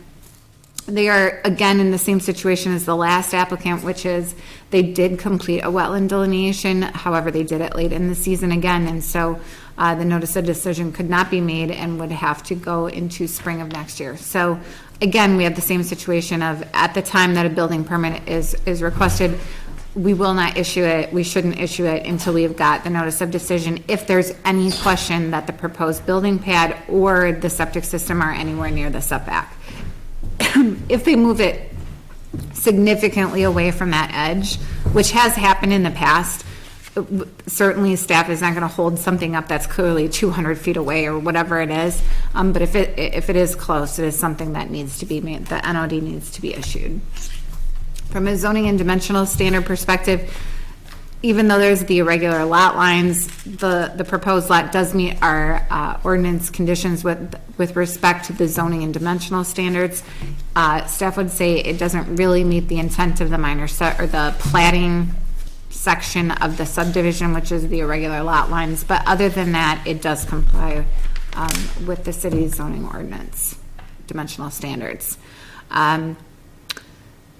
We've touched on the vast majority of this already, so I'm not going to belabor it.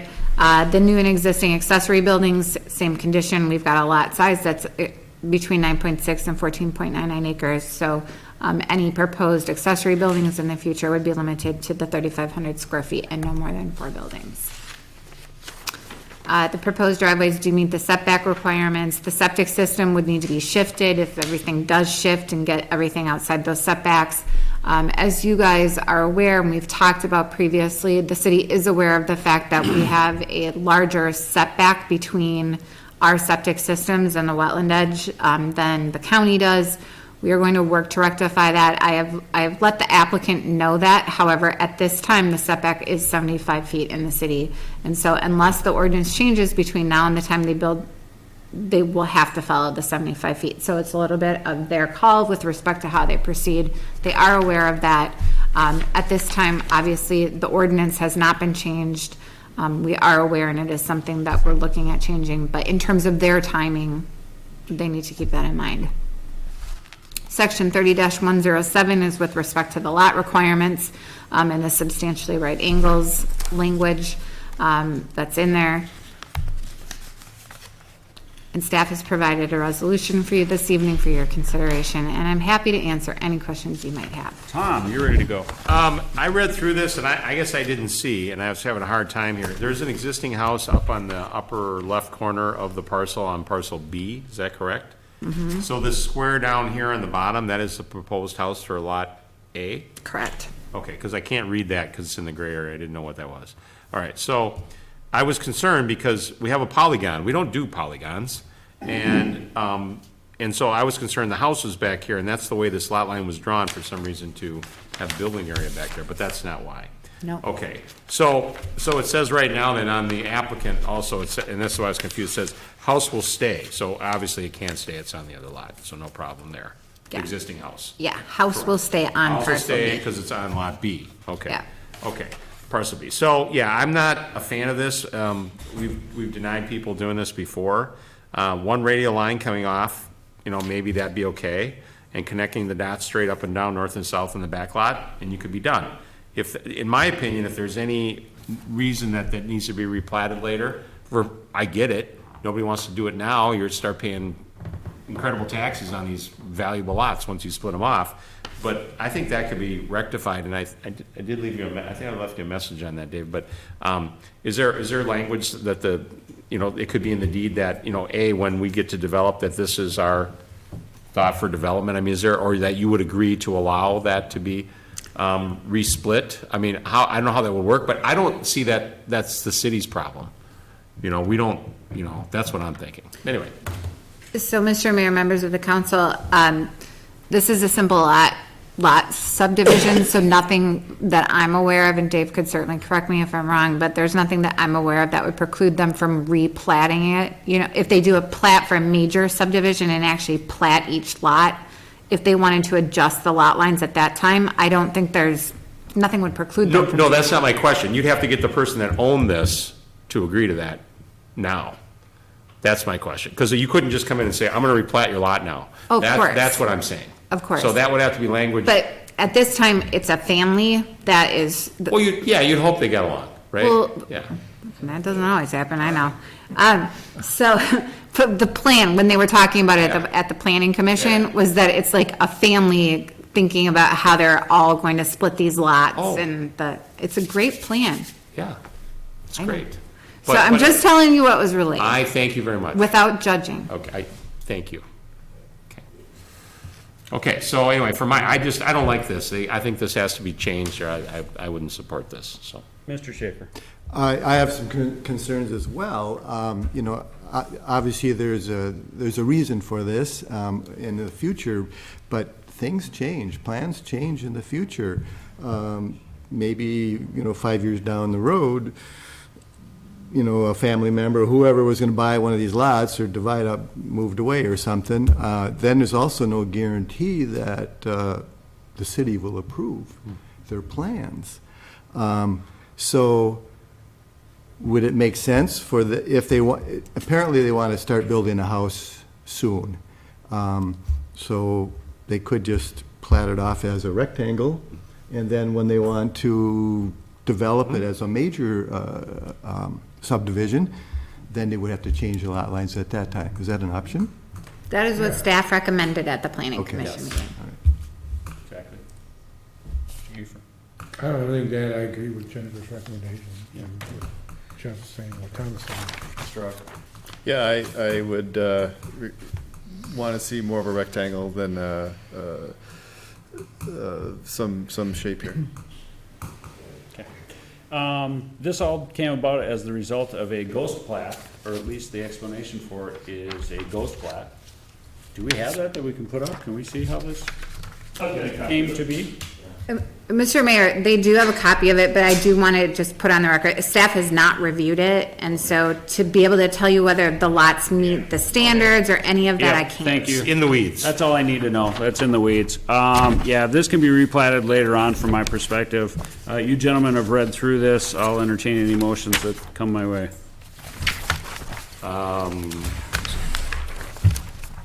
Mr. Mayor, council members, Sure.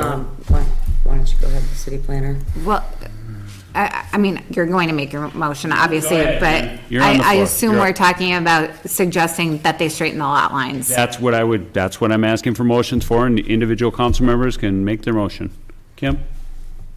Anything further? That was it. No, okay, yeah, individual council members, Tom. condition they Oh, sorry, Tom, I don't have eyes Yeah, in but my they're ear, but let me know. Yeah. Yeah, Literally thanks. a half a second. you Appreciate thought. it. The So, previous no, my own- condition own- Instead of using the verbiage. I don't know that it's. Okay, I'm sorry. My only thing would be if they want to get going quick, I mean, if they could, I don't think we have to, I don't need to come back and see the rectangle, okay? So I would suggest that, oh, Kim got her hand up. I'm sorry for the confusion. There was a condition in the planning commissioner, or the planners, I'm getting tired, staff report at the PC meeting. Is that the one that was under, crossed? The Yeah. planning commission recommended approval to the city council with the elimination of that condition. The council now therefore, if you see fit, can make a motion to approve with the addition of that condition. To reinstate it. Yeah. That's fine. That's why, yeah. Yeah, and that's fine, and then it doesn't have to come back to us, and you can Correct. just be No, done. staff would I review would it. still state in a motion. I need a second. Do we have a motion there from Mr. Carr? I did, that was a motion. We have a motion from Mr. Carr to reinstate that condition, as Jennifer has recommended. Do we have a second on that motion? Second that. We have a second on that motion. All those in favor of reinstating and approving, please signify by saying aye. Aye. Those opposed? Thank you, gentlemen. I know, I'm tired. We're going to go right to, we have approved 2 here. Planning Commission was tabled. Discussion items, staff updates. Jennifer, Kim, Dave? Anything for us? And I don't consider these items, so city council reports, I don't think anybody has anything. I'm not hearing anything. Who wants to read the community calendar, and we'll get out of here? I can do it. Go ahead, John. All right, community calendar, Matamidi Public Schools Board Meeting, Thursday, February 13th and 27th at the Matamidi District Education Center at 7 p.m. Stillwater Public Schools Board Meeting, Thursday, February 13th, Stillwater City Hall at 7 p.m. And the Washington County Commissioners Meeting, Tuesdays at the Government Center at 9 a.m. And the city office is closed President's Day, Monday, February 17th, 2020. Thank you. Motion to adjourn? I'll make that Oh, motion. Kim's got something. Nope, sorry. Kim, do we have something for us? I just wanted a reminder to the council that the March meeting is on Monday, March 2nd, as opposed to the Tuesday. Yuck. I hate Mondays. All right, motion to adjourn? I'll make that motion. And second from Jeff. All those in favor of adjournment signify by saying aye. Aye. No no's. Good night.